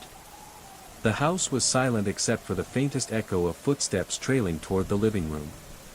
I found her standing before the vessels, eyes glazed, hands trembling as she traced the faded symbols. A low chant escaped her lips, unintelligible but charged with dark power. Fear surged through me as I reached out, breaking the trance. Her gaze snapped to mine, filled with a mix of terror and recognition. She whispered, "They want more." I realized then that the vessels were feeding, not just on objects or blood, but on the very souls bound to them. Our love, our life, was entwined in their ancient hunger. The battle to contain the darkness became our shared fight, delicate rituals woven with modern resolve, prayers whispered into the night, and sacrifices made in the hope of staving off the inevitable. Yet I knew the vessel's patience was infinite, and their hunger, unquenchable. The house seemed to pulse with a life of its own, the vessels at its heart beating like dark, malevolent hearts. Each day, the hunger grew stronger, feeding on the tension and fear that now permeated every corner of our once peaceful home. Elena and I were caught in a tightening spiral, our love stretched thin between desperate hope and creeping despair. One night, as a storm raged outside, the vessels began to glow with a fierce, otherworldly light. Shadows spilled from their surfaces, swirling and coalescing into forms both terrifying and mesmerizing. Elena stood before them, eyes shining with a terrifying clarity, chanting words older than time itself. I knew the moment of reckoning had arrived. The ritual demanded a sacrifice, a binding of blood and spirit to quell the hunger, to seal the darkness once more. Elena, resolute yet resigned, offered herself willingly, believing she could contain the ancient force within her. I tried to stop her, to pull her back from the brink, but the vessel's power was overwhelming. As her chant reached a crescendo, a vortex of shadow and light erupted, filling the room with a deafening roar. The very air crackled with energy, and then, with a blinding flash, Elena was gone, absorbed into the vessel's dark embrace. Silence followed, thick and suffocating. I was left alone, clutching the vessels now cold and lifeless, feeling the weight of both loss and relief. The hunger had been sated, for now. But the price was etched into my soul, a permanent scar and a reminder of the fragile balance between light and shadow. In the days that followed, I vowed to guard the vessels, to honor Elena's sacrifice, and to stand vigilant against the darkness that would one day return. Our story was not one of triumph but of sacrifice and enduring hope, a testament to the resilience of the human spirit even in the face of ancient, insatiable hunger. The subtle shifts in our home grew more pronounced, yet I clung stubbornly to logic and reason, trying to explain away each strange occurrence. Power flickered at sunset, the cold spot lingered near the vessels, and my dreams dragged me into barren mountain landscapes where shadowed figures danced around stone altars. Elena's transformation unnerved me most of all, her obsession with the vessels deepening as her world narrowed to the glow of their faded surfaces. Her wardrobe's gradual shift to crimson was a silent signal I dared not ignore. When I questioned her, she seemed unaware, lost in a trance-like focus that eclipsed the woman I'd known. Academic responsibilities faded as she retreated further into the mystery that bound her. The accidents, each seemingly minor, felt charged with meaning. My deep kitchen cut, Elena's controlled nosebleed, the unnervingly deep paper cut, all marked by blood, the primal element tied to the vessel's dark hunger. The faint sizzling sound when her blood touched the shelf was a stark reminder, these were no ordinary artifacts. They demanded sustenance. I confronted Elena once, desperation bleeding through my voice. "What is happening to you? To us?" Her gaze, distant and yet intense, met mine. "They are part of me now," she whispered, voice trembling yet resolute. "We are bound to them. To the bloodline. To the sacrifice." The weight of her words settled like a stone in my chest. The vessels were not merely relics but vessels in the truest sense, carrying a hunger that fed on blood, spirit, and bond. The darkness was no longer at our doorstep. It had crossed the threshold. Days blurred into nights as the vessel's shadow tightened its grip on our lives. Elena and I were caught in a relentless struggle, her mind drifting further into the darkness the vessels demanded, mine fighting to tether us both to reality. Our conversations became fragmented, fractured by fear and desperation. Elena's once bright intellect flickered beneath the growing weight of obsession.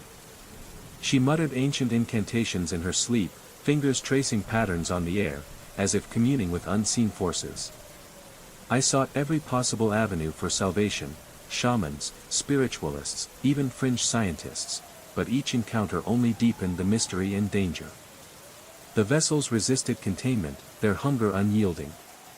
Our home, once a sanctuary, transformed into a battleground.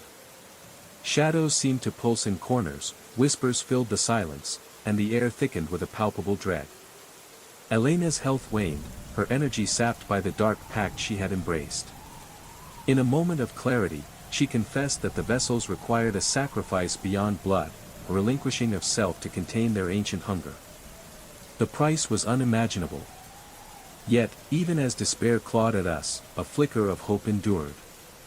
Together, we prepared a final ritual, a desperate gambit to sever the bond and release the darkness. The night of the ritual, the house shuddered with unseen forces.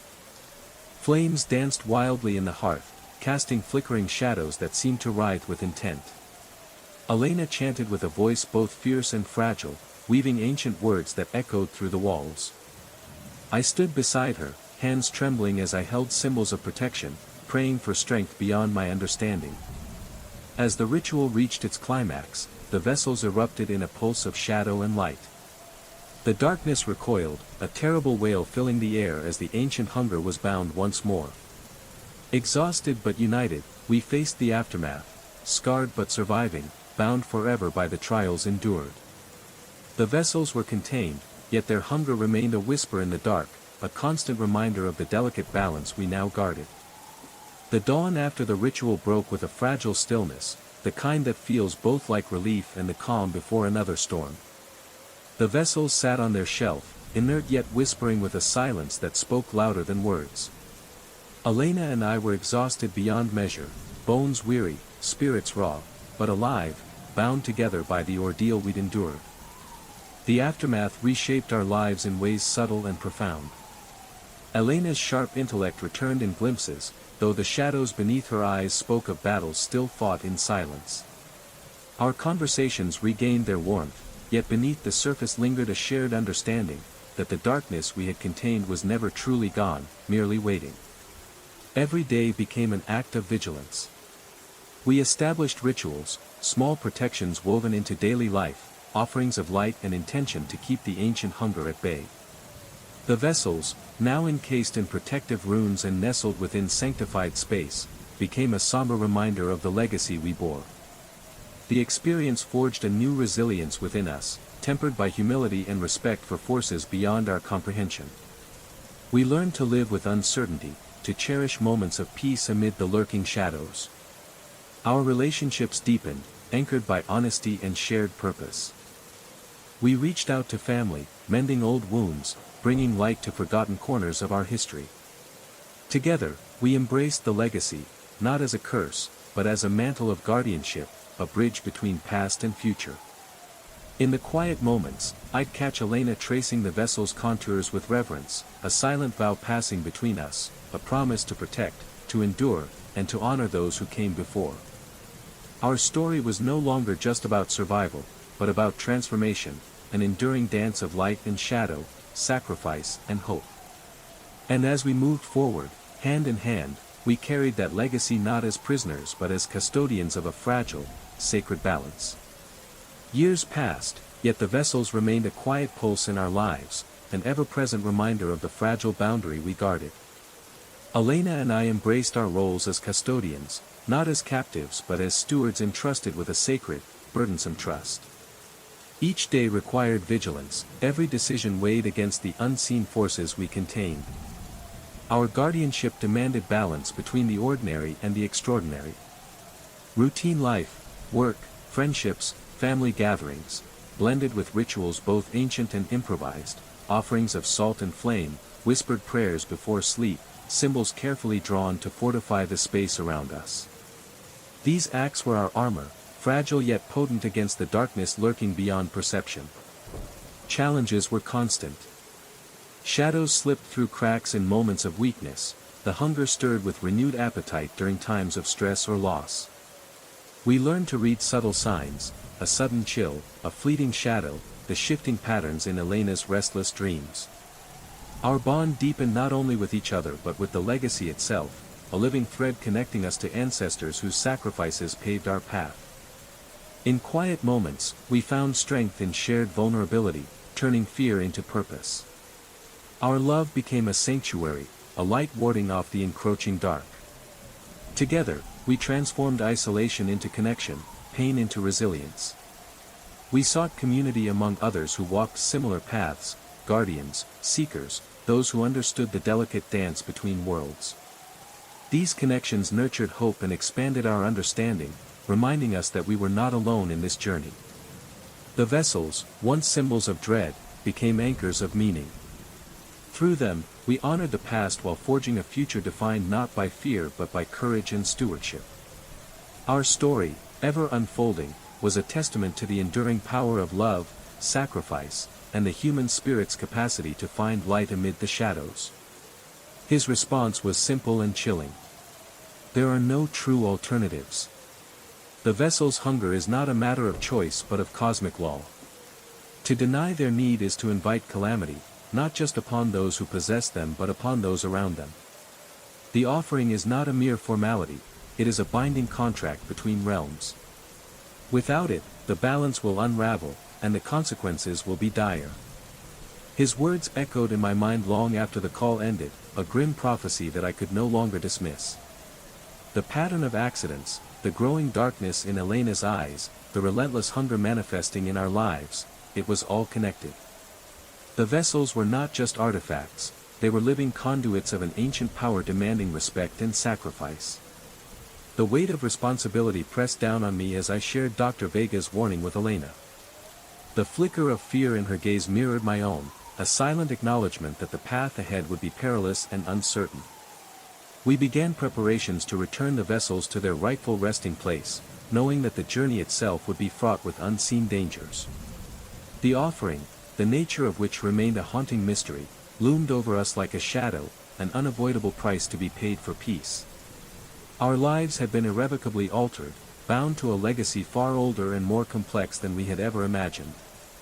The vessel's hunger was a constant reminder that some secrets were never meant to be disturbed, and some debts never fully paid. The journey back to Peru was heavy with anticipation and dread. Each mile closer to the vessel's origin felt like peeling back layers of a long-forgotten nightmare, revealing the raw wounds beneath our fractured lives. Elena and I carried more than fragile artifacts, we bore the weight of generations, the echoes of blood rites, and a curse demanding closure. Landing in Cusco, the air was thick with history and the scent of earth and rain.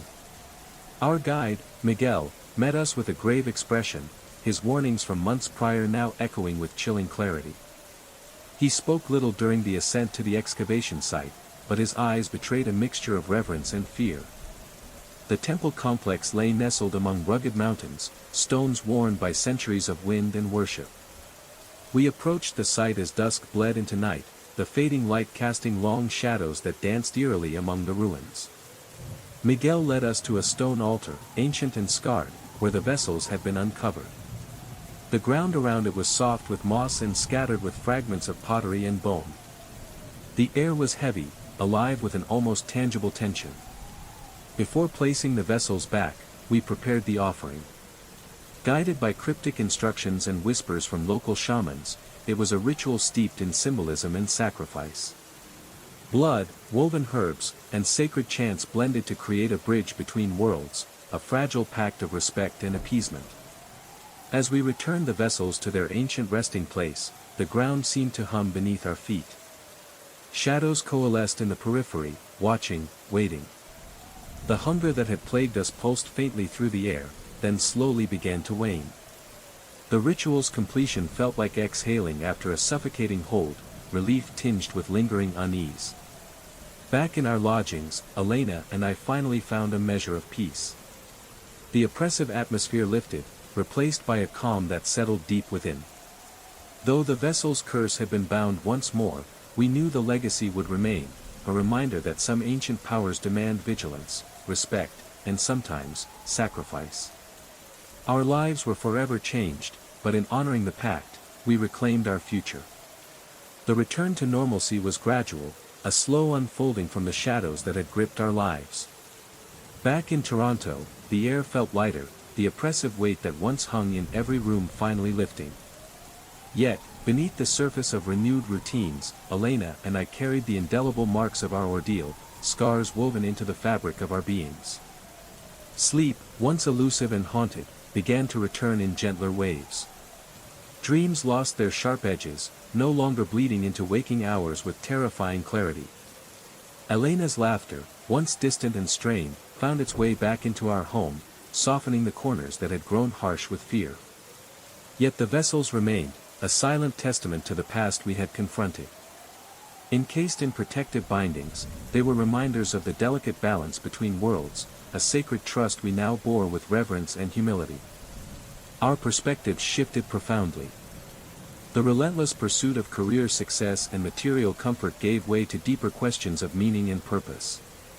We sought connection, both to each other and to a wider community of those who walked between worlds, guardians of hidden legacies and ancient truths. In sharing our story cautiously, we found allies and kindred spirits, learning that the darkness we faced was part of a larger tapestry woven through human experience. Through dialogue and ritual, we nurtured resilience, cultivating strength not just for ourselves but for those who might one day face similar shadows. Our journey became a quiet beacon, a testament to endurance, faith, and the power of facing the unknown with courage. Though the vessel's hunger was quelled, the lessons they imparted remained, a call to vigilance, respect, and the humble acknowledgement that some mysteries are eternal. And as we moved forward, hand in hand, we carried with us a wisdom forged in shadow, lighting the path ahead. The corner of our living room had a weight, an unnatural stillness that seemed to thicken the very air. From the moment we stepped inside the old colonial house, I felt it, not with my eyes, but deep in the marrow of my bones. Shadows gathered there, dense and restless, pooling like spilled ink against the faded wallpaper. No matter how the sun shifted, no matter how I rearranged furniture or lit candles, that corner remained an enigma, an imprint of something not quite of this world. My wife, Clara, dismissed my unease at first, attributing it to the house's age and creaks. But I saw it reflected in her gaze too, a flicker of recognition when she glanced toward that corner, hesitation in her step as we passed. Over time, small incidents began to unravel the fabric of our perception. Objects placed near the corner would subtly shift overnight, books tilted askew, picture frames rotated just enough to unsettle. The ambient temperature dropped unpredictably, leaving a chill that seeped through walls and bone alike. Most unsettling were the whispers, barely audible murmurs that seemed to emanate from the darkness itself, unintelligible but laden with intent. Sleep became elusive as dreams bled into waking hours. I found myself drawn to that corner in moments of quiet, an inexplicable pull that felt both dangerous and necessary. One night, as moonlight filtered through cracked blinds, I saw a flicker, a movement too swift to be shadow or trick of the eye. A silhouette formed briefly, then dissolved like smoke. It was then I realized, the corner was a threshold, a thin place where the veil between worlds wore fragile. It held memories, echoes, perhaps even entities tied to the house's troubled past. The legacy of that corner beckoned, a silent summons to uncover the secrets woven into the very walls, to face what lurked beyond the light. The house had stood for nearly 2 centuries, its foundation laid by hands long since turned to dust. Its walls bore witness to generations, some filled with laughter and light, others shadowed by loss and whispered secrets. Clara's family had inherited the home after her great-grandparents passed, but few spoke openly about its history. What was shared came in fragments, an old diary here, a faded newspaper clipping there, pieces of a puzzle hinting at tragedies buried beneath the veneer of stately elegance. I began to piece together the story. The house was built on land once inhabited by indigenous peoples, later claimed and reshaped by settlers whose arrival brought upheaval and sorrow. Over the years, several residents met untimely deaths within its walls, some recorded, many whispered through generations like ghost stories told beside hearth fires. Clara's great-grandfather had been a man of peculiar habits, known for his obsession with the occult and secretive rituals said to protect the family from unseen forces. The corner itself appeared to be the epicenter of this lingering unrest. Old floorboards there creaked more insistently, the wallpaper bubbled as if breathing, and the air grew dense with a presence that defied explanation. Local lore spoke of thin places, where the veil between worlds grew permeable. I began to suspect that this corner was one such place, a gateway, perhaps, or a prison for restless spirits. Determined to understand, Clara and I reached out to historians, folklorists, and spiritual guides. Each brought pieces of insight but also deepened the mystery. A local elder shared stories of rituals performed by Clara's ancestors, ceremonies meant to bind and protect, but also to contain something powerful and volatile. We gathered tools and knowledge, crafting a plan not just to observe but to confront. The journey took us through dusty archives, quiet cemeteries, and sacred sites where the earth seemed alive with memory. Each step was a pilgrimage into our shared past and the shadows it cast. When the night came to face the presence directly, we entered the living room with offerings of sage, salt, and whispered prayers. The corner pulsed with unseen energy, shadows shifting as if awakened by our intent. Time seemed to warp, sound stretched and folded, and a cold breath brushed past us. In that charged space, the veil thinned until the boundary dissolved. Figures flickered in and out, echoes of lives once lived, fragments of stories unfinished. We stood firm, guided by love and resolve, willing to face whatever had taken root in the house. The confrontation was neither dramatic nor violent, but profound, a dialogue beyond words, a surrender and a pact. The shadows receded, not banished but acknowledged and honored. From that night onward, the corner softened. Shadows still gathered but no longer pressed or threatened. The house breathed easier, and so did we. Our journey was not an end but a beginning, a testament to the power of understanding, courage, and the deep ties that bind past and present. The weight of that corner pressed down heavier with each passing day, as if the house itself remembered Antonio Santos, its builder, its lost guardian, and the shadow that lingered just beyond sight. My brother and sister's calm acceptance of Vo's presence unsettled me more than they knew. Their whispered conversations with a man none of us had met but all felt tied to, painted a portrait of a family caught between worlds. Maria's dreams pulled me deeper into the mystery, corridors endless as time, voices speaking in a language foreign yet intimate, relics of a past I had not lived but was irrevocably entwined with.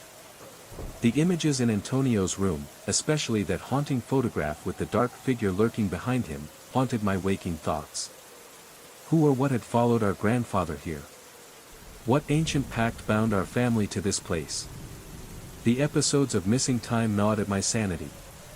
One moment, I was seated at my desk, the next, inexplicably before the shadowed corner, heart pounding, chilled to the bone. The notes in Portuguese, words my tongue could not yet speak, felt like messages sent across generations, cryptic instructions or warnings from Antonio himself. Avoidance became my refuge, but Maria's piercing gaze and growing frustration reminded me that this was not a burden I could bear alone. The house was no longer just a structure, it was a vessel of memory, grief, and secrets demanding reckoning. Together, we faced a choice, to confront the shadows entwined with our bloodline or to let silence deepen the divide. The path ahead promised to unravel not just family history, but the very fabric of our shared reality. Driven by the weight of unanswered questions, Maria and I embarked on a determined quest to uncover the truth behind Antonio's disappearance and the shadow haunting our family home. We began with local archives and public records, sifting through faded newspapers and obscure documents from the 1950s and 60s, searching for any clue that might illuminate the mystery. The official records offered little. Antonio had vanished without a trace during a routine trip to Boston, a sudden disappearance that baffled authorities and left his family in limbo. Yet, the absence of a body or evidence only deepened the enigma.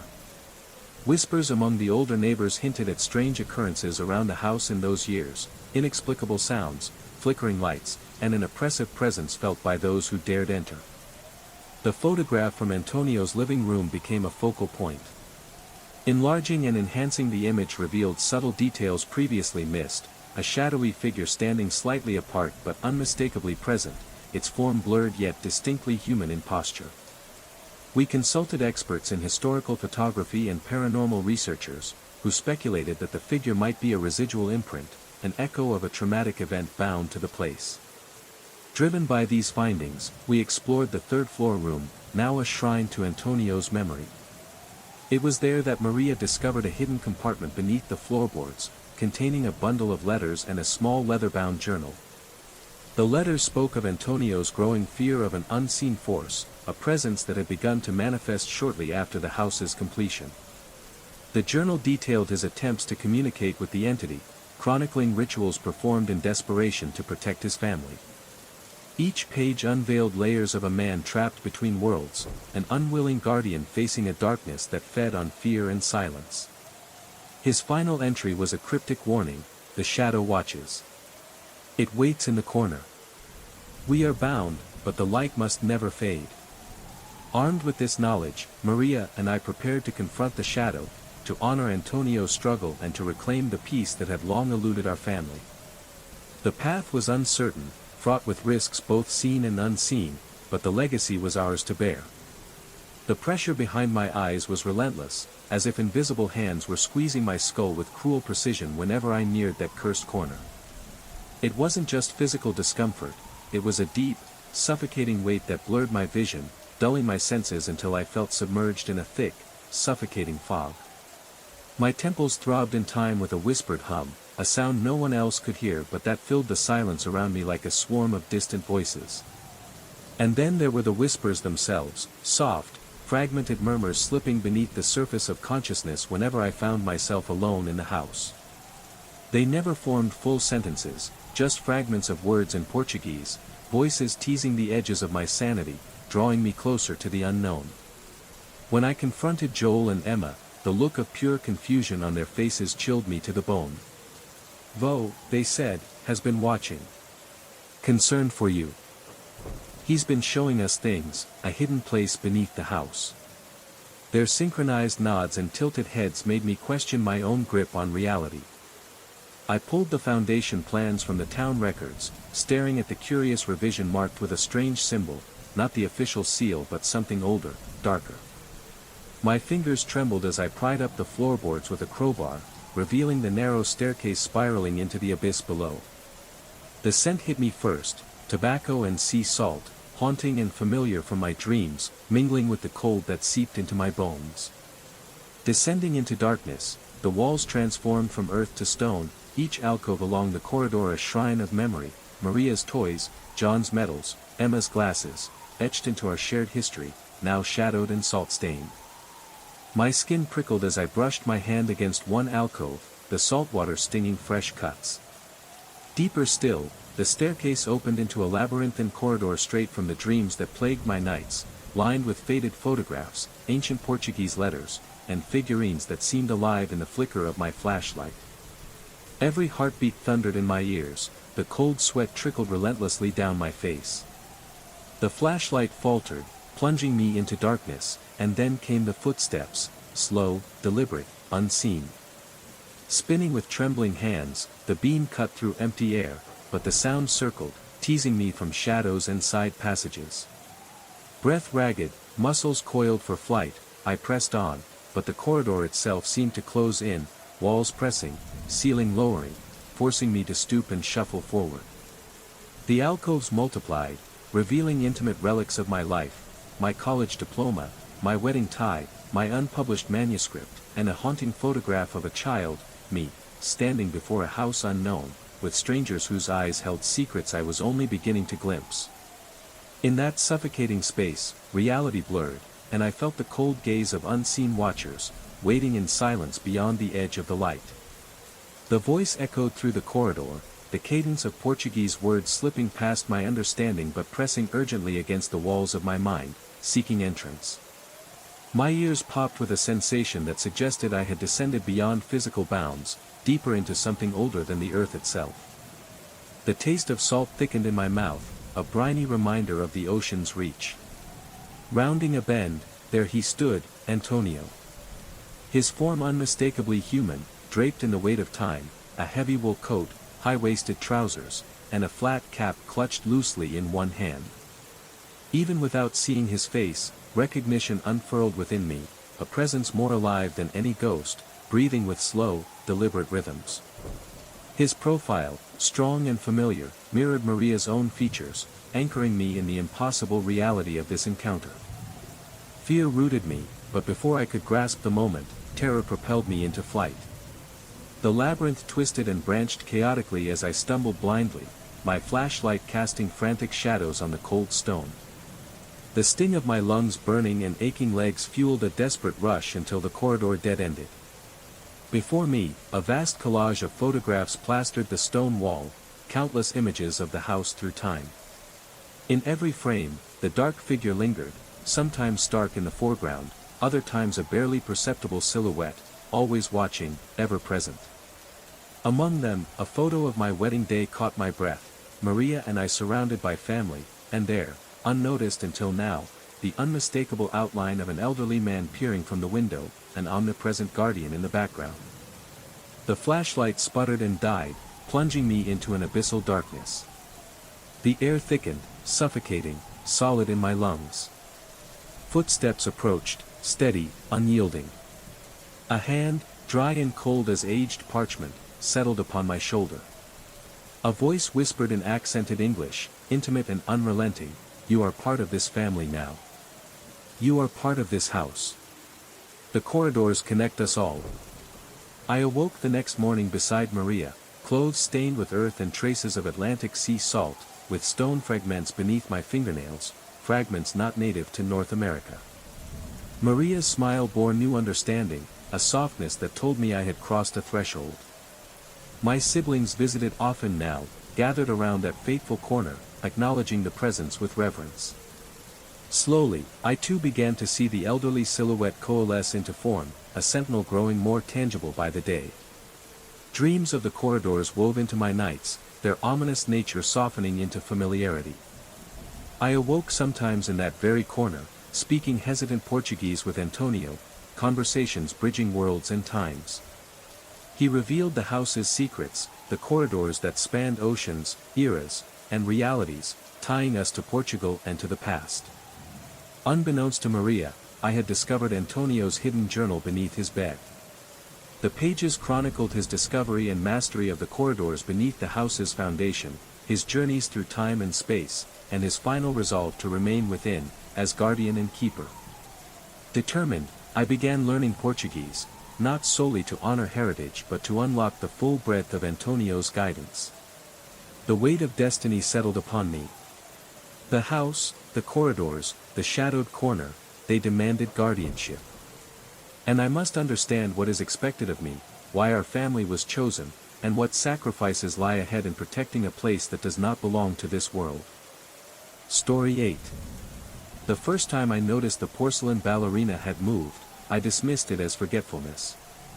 The second time, I blamed the uneven floorboards of my grandmother's Victorian home in Alton. By the third time, when I found it staring at me from the foot of my bed at 3 a.m., its delicate painted face catching moonlight through the curtains, I could no longer deny something was terribly wrong in this house. My inheritance of grandmother Eleanor's estate came with strings attached, specifically that I would live in her home for at least 1 year before deciding its fate. The insurance money from my apartment fire left me with few options. So, I accepted the terms and moved into the creaking, drafty mansion on State Street that had intimidated me throughout my childhood.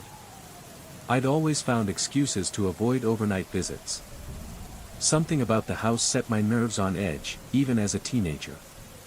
Now, at 36, I was trapped here by circumstance and legal obligation. The porcelain ballerina had been grandmother's prized possession, a handcrafted antique she'd received on her 16th birthday. She'd shown it to me dozens of times during my visits, always handling it with white cotton gloves, explaining how rare and valuable it was. I'd never understood her attachment to the thing. Its frozen pirouette and blank blue eyes had always seemed unsettling rather than beautiful. When I unpacked it after moving in, I placed it in a glass cabinet in the parlor, hoping to keep it safe but out of sight. The night winds howled through the eaves as I carried the ballerina back to the cabinet for the 4th time that week. My fingers trembled as I placed it on the shelf, careful not to damage its delicate tutu or outstretched arms. Despite the central heating system I'd installed, my breath clouded in front of me. The nearby thermometer read 42 degrees, though the rest of the house maintained a comfortable 72. This cold spot had appeared the day after I moved in, centered perfectly around the cabinet that housed grandmother's collection. I closed the cabinet door, hearing the latch click into place. My pulse hammered in my throat as I tested the door. It was locked, as it should be. I was the only person with a key to that cabinet. The rational part of my brain insisted there must be a logical explanation for the ballerina's movements. But that voice was growing fainter with each passing day. My friend Marcus had suggested setting up cameras after hearing about my haunted ballerina, as he mockingly called it. He dropped off a set of motion-activated security cameras the previous weekend, barely concealing his amusement at what he clearly considered my overactive imagination.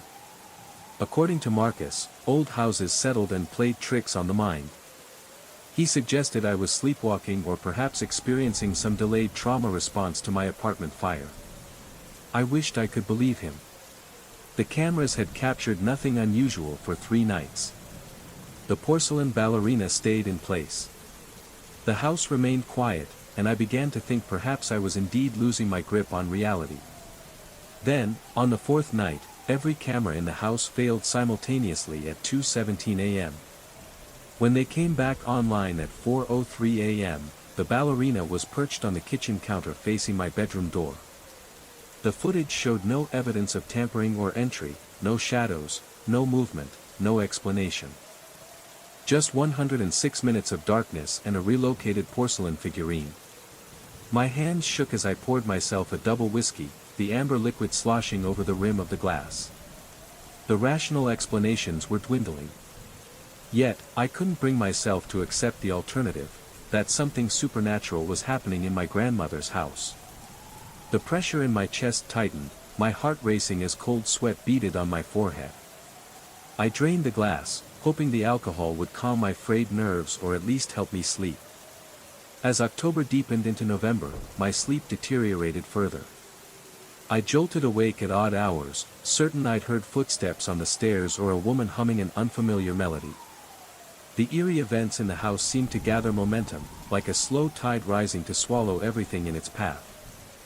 Footsteps echoed softly on creaking stairs when no one was there. The distant hum of an old music box, one I'd never found, would drift through the halls, playing a tune both melancholic and maddeningly familiar. Sometimes, in the deep hours before dawn, I'd catch glimpses of a pale figure moving just beyond my line of sight, vanishing when I turned to confront it. Curiosity mixed with dread pushed me to dig deeper into grandmother Eleanor's past, and the porcelain ballerina that had become the focal point of this haunting. Among her belongings, hidden away in a dusty attic trunk, I found journals and letters that spoke of Eleanor's youth, her fascination with dance, and a tragic accident that had marked her forever. The ballerina had once belonged to Eleanor's sister, Lillian, a gifted dancer whose promising career was cut short by a mysterious fall during a performance. The figurine was said to have been a gift from their father, who was rumored to be involved in occult practices. The family whispered that the ballerina held a fragment of Lillian's restless spirit, trapped in delicate porcelain, doomed to reenact her final pirouette for eternity. Eleanor, tormented by guilt and grief, had guarded the ballerina fiercely, performing nightly rituals she believed kept Lillian's spirit at peace. These rituals, described in faded script, called for incense, whispered lullabies, and offerings left at the foot of the cabinet. The legacy Eleanor passed down was a fragile one, a haunting tether that bound the living to the past through grief and unspoken secrets. As the nights grew colder, the weight of that legacy pressed ever heavier on me. I realized that to free myself, I would have to face not only the restless spirit within the ballerina but also the shadows of my grandmother's own sorrow, a sorrow that had lingered, waiting for someone to listen. Night after night, I gathered the fragments of Eleanor's rituals, lighting incense that curled like ghostly fingers into the stale air. I whispered the lullabies she'd penned, soft and trembling, hoping to soothe the restless spirit trapped within the ballerina's porcelain shell. Each evening, I left offerings, fresh flowers, a cup of tea, small tokens that felt like fragile bridges between worlds. But the house was stubborn, its darkness thickening like coagulated ink. Shadows lengthened and deepened, the cold spot expanding until it seemed to seep into my very bones. The ballerina's eyes, once lifeless, began to gleam with a spectral light that followed me in the dark. One particularly harrowing night, as rain battered the windows and the wind sang mournful tunes through the eaves, I awoke to the sound of delicate footsteps tiptoeing across the floor. A faint glow emanated from the parlor, and there she was, the pale figure of Lillian, poised in an eternal pirouette, her translucent form swirling with sorrow and longing. Our eyes met, and in that silent communion, I felt the crushing weight of years of grief and regret. She reached toward me, fingers brushing the air as if seeking release. The room seemed to pulse with her presence, a tempest of pain and yearning. Summoning every ounce of courage, I spoke softly, acknowledging her sorrow and promising to help her find peace. I vowed to carry the memory of Lillian with reverence, to honor the past without allowing it to consume the present. In the days that followed, the house's oppressive atmosphere began to lift. The cold spots receded, replaced by a gentle warmth that seeped through the walls. The ballerina, once a source of unease, returned to her place in the cabinet, her eyes serene and still. Sleep returned in blessed waves, dreams softened by the balm of resolution. The shadows no longer watched but seemed to guard, protectors rather than tormentors. Healing was not instantaneous, nor was it complete. The past lingered in quiet corners and whispered memories, but it no longer ruled the house, or my life. In embracing the legacy of sorrow, I found a path to peace, a delicate balance between remembrance and release. With the haunting shadows receding, I began the slow process of rebuilding life in the house, brick by brick, memory by memory.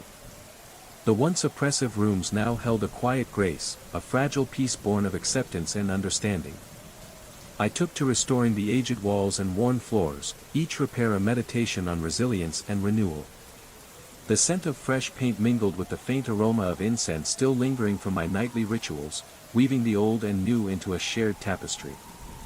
Reconciliation with family history became both a personal journey and a bridge to others. I reached out to distant relatives, piecing together stories long forgotten or whispered only in hushed tones. Photographs, letters, and heirlooms, once scattered and neglected, found their places, no longer relics of sorrow but testaments to endurance and love. Maria stood by me through it all, her presence a steady flame against the lingering uncertainties. Together, we transformed the house from a mausoleum of grief into a home where laughter echoed once more. We hosted gatherings that celebrated the past without being imprisoned by it, inviting family and friends to share in the stories and the healing.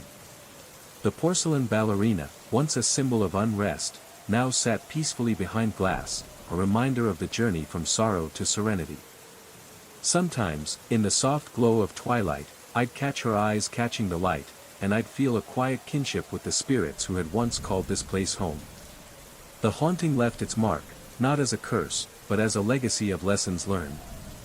It taught me the importance of facing darkness with courage, of honoring those who came before without being consumed by their shadows. It reminded me that peace is not the absence of pain, but the grace to carry it forward with compassion. In the end, the house no longer watched me from the shadows. Instead, it welcomed me, rooted in history, alive with stories, and open to the future we were now building together. The shadows in the corners of the room shifted and stretched, always just beyond my direct gaze, as if alive with secret motions only my peripheral vision could catch. The cold spot that had once hugged the cabinet now swallowed the entire parlor and spilled outward, a creeping chill that carried a weight far heavier than mere temperature. Driven by a mixture of dread and determination, I buried myself in the dusty recesses of the Alton Public Library. Hours bled into days as I pored over property records and yellowed newspapers. The house, built in 1873 by a steamboat merchant named Hobson, bore no sign of tragedy, no violent deaths, no disappearances, no whispers in the archives that could explain the unrest.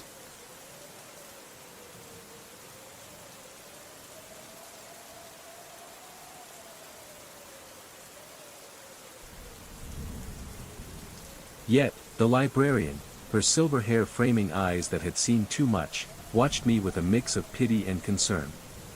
One afternoon, she approached, placing a folded slip of paper in my hand and murmuring of a Dr. Mercer at the Historical Society, someone I should speak to if the disturbances troubled me. Dr. Mercer greeted me with an enthusiasm that dimmed when I mentioned the address.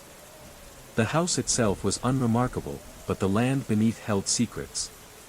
It had once belonged to the Zimmerman family, whose prominence in early 1800s Alton was marred by scandal.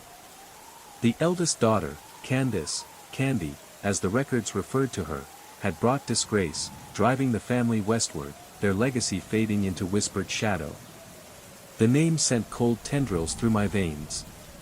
Dr. Mercer's voice grew distant, the room tilting like a ship caught in a storm, yet I had shared none of my own secrets, the Ouija board, the trembling sessions at my dining table.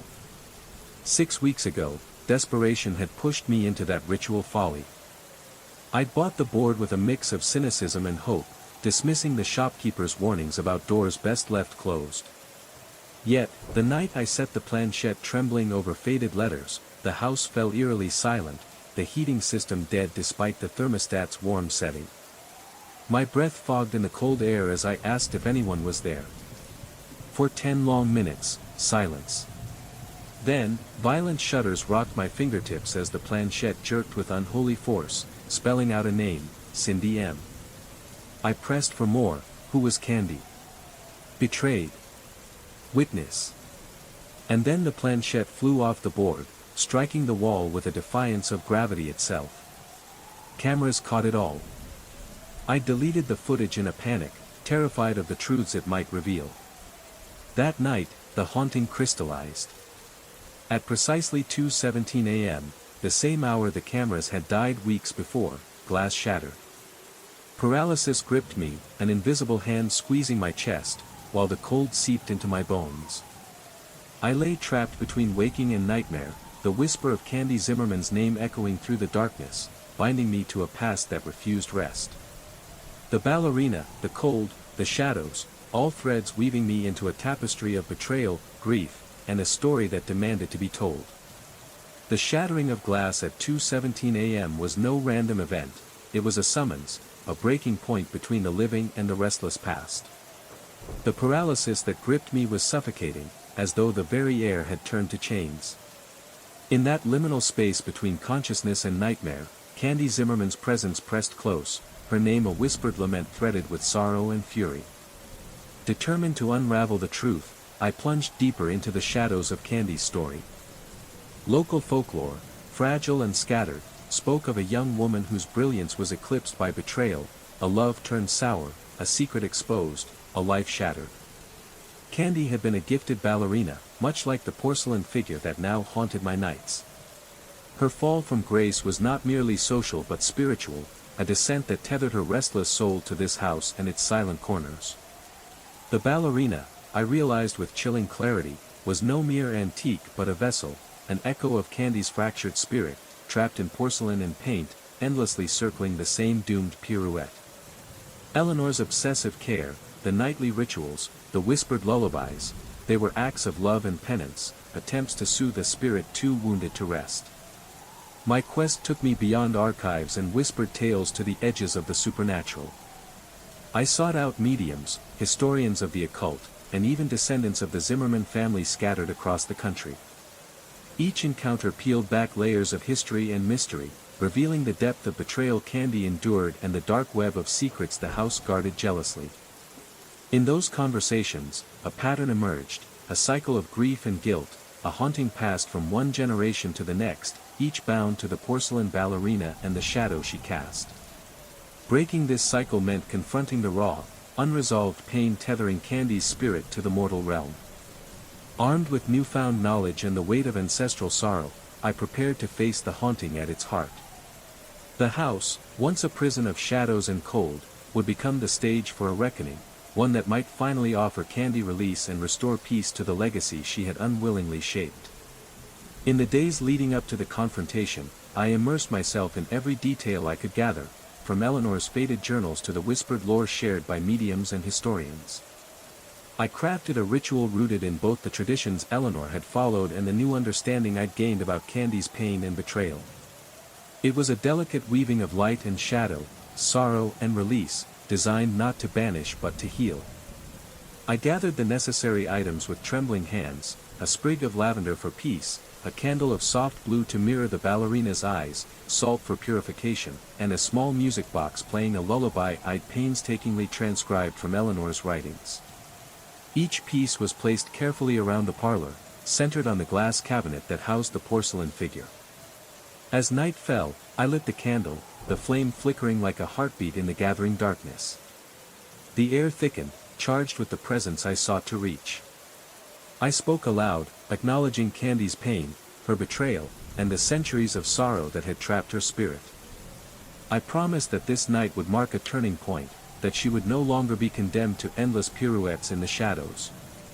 The music box's delicate tune filled the room, weaving through the stillness and stirring the air. The ballerina's eyes shimmered with a spectral glow, and for a moment, the figure seemed to breathe, the frozen pirouette softening into a fluid, mournful dance. The shadows lengthened, then coalesced into the faint outline of a woman, fragile, beautiful, and broken. Candy's spirit hovered, caught between worlds, her translucent form shimmering with both sorrow and hope.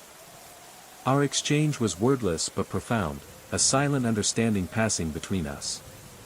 I saw her pain, her longing for forgiveness, and the chains of betrayal that had bound her. In return, I offered remembrance, respect, and the promise of peace. As the music waned, the spirit slowly dissipated, the cold lifting from the room like a fading mist. The ballerina settled back into her cabinet, her eyes serene and still. When dawn broke, the house felt lighter, unburdened. The oppressive shadows had receded, replaced by a gentle warmth that seeped into every corner. The transformation was not merely of place but of spirit. In healing Candy's restless soul, I found a measure of my own peace, an acceptance that some legacies carry pain, but also the possibility of redemption and renewal. The temperature in my bedroom had plummeted. My breath formed dense clouds above my face, a visible reminder of the cold that seemed to seep from the very walls. Through the open doorway, moonlight spilled down the hallway, casting a pale glow on the porcelain ballerina now standing silently just outside my room. Beside it lay the shattered remains of a small hand mirror, one I recognized instantly from my grandmother's vanity. In the shards, fractured reflections flickered, images that didn't belong to the present. Flashes of a different time, women in flowing dresses, a lush garden that no longer existed behind the house. The scenes wavered, like ghosts trapped in fractured glass. My muscles finally obeyed, and with a pounding heart I stumbled from the bed. Each step toward the ballerina was cautious, weighed down by a growing dread. Then, beneath the soft moonlight, I saw it, a tiny beauty mark painted near the right corner of the figurine's mouth, so subtle it vanished in shadow but unmistakable in the light. A crushing realization slammed into me. That beauty mark, I'd seen it before, unmistakably, etched into the photograph of Candace Zimmerman in Dr. Mercer's office. I staggered back, heart racing, and collided with the wall behind me. The weight of connection, of history long buried, settled heavy on my shoulders. I spent the rest of the night huddled in my car, parked in the driveway, too terrified to return inside, yet too drained to drive away. The dawn's pale light finally summoned a fragile courage, and I stepped back into the house. My hands trembled as I took the key from my pocket, unlocking the cabinet where Grandmother Eleanor kept her treasures. The ballerina sat serenely on its shelf, untouched, as if waiting. Closer inspection revealed a seam along the base, barely perceptible but real. Using my pocket knife, I carefully pried it open. Inside was a folded scrap of yellowed paper, Eleanor's confession. Her handwriting, faded but legible, told a grim tale. During renovations in the 1960s, she had uncovered evidence of Candy Zimmerman's murder, a crime committed by one of Alton's most respected figures. Fearful of scandal, she had hidden the truth, sacrificing justice for reputation and social standing. The beauty mark on the ballerina was Eleanor's secret, her silent penance, a private acknowledgement of guilt. The note closed with words that chilled me to the bone: "She follows me now. She watches. The witness has become my witness." It all made sense. The ballerina was not merely haunted, it was a vessel, a conduit between worlds, carrying Candy's story, erased, silenced, denied. My grandmother's guilt had fueled Candy's power, and now that burden had passed to me. That afternoon, I contacted Dr. Mercer and local authorities, sharing the confession and my discovery. The town was shaken, forced to confront its past. Excavations began in what was once the Zimmerman garden, now buried beneath my driveway. I expected the disturbances to end with truth's emergence. But the ballerina still moves, less often, less malevolently. Sometimes it turns to face photographs of my grandmother, other times gazes out toward the garden where Candy's remains were finally laid to rest. I chose to stay in the house beyond the required year. There is a strange comfort in our tenuous arrangement, between me, the house, and the porcelain witness who ensures silence never reigns again. On quiet nights, I sometimes hear a woman's humming drifting from the parlor, a melody no longer strange, but achingly familiar. The chill lingers in some rooms, and mirrors occasionally betray glimpses of a century long gone. Candy and I have found a fragile understanding. Truth was all she ever wanted, for her story to be heard, her name spoken again in a town that once chose to forget. Now, the ballerina sits on my nightstand, her blue eyes watching as I drift to sleep. Some might find this unsettling. Perhaps they are right. But there are worse fates than sharing your home with a ghost who only ever wanted to be remembered. Story 9. The first time my sister mentioned seeing her, I brushed it off, a weary mind's trick after months of caring for our ailing grandmother. The second time, I suggested she get some rest. But by the third time, she'd already fled, refusing another night beneath the old roof. 6 months later, I inherited the house. And 6 months and 1 day later, I saw the girl with the blue bows myself.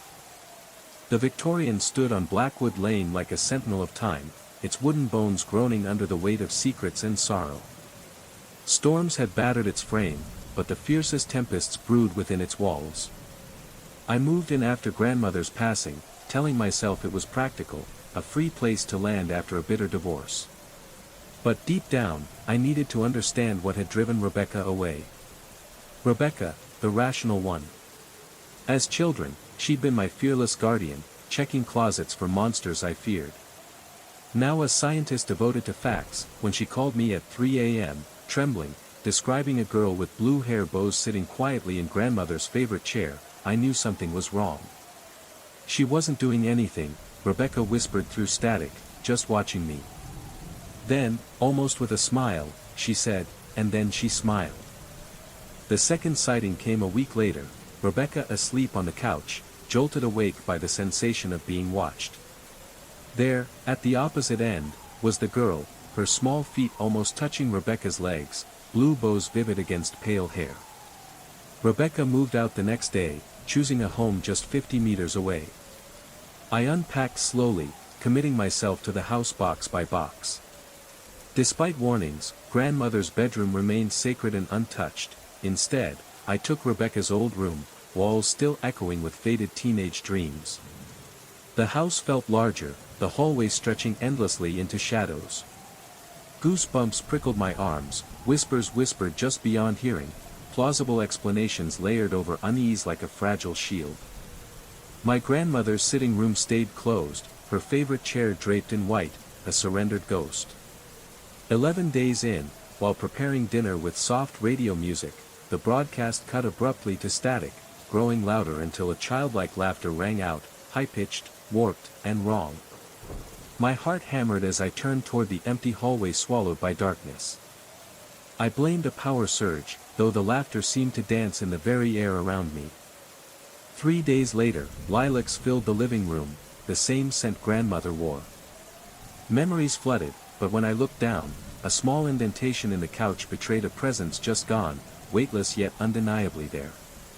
Night after night, the girl with the blue bows appeared, sometimes sitting quietly in the dim corners of the parlor, other times gliding silently down the long, creaking hallways.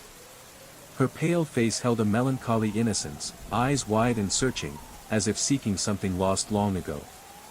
I found myself drawn to her presence, both terrified and compelled. The house seemed to breathe around her, each creak and whisper entwined with her silent sorrow. Attempts to approach were met with fleeting glimpses. She would vanish whenever I drew near, leaving behind only the faint scent of lilacs and a chill that settled deep in my bones. Determined to understand, I plunged into the tangled roots of my family's past. Old letters hidden in dusty trunks revealed a story of tragedy and betrayal, a tale of a young girl named Lydia who had lived in the house a century before. Blue ribbons were her signature, a mark of her youth and fragility.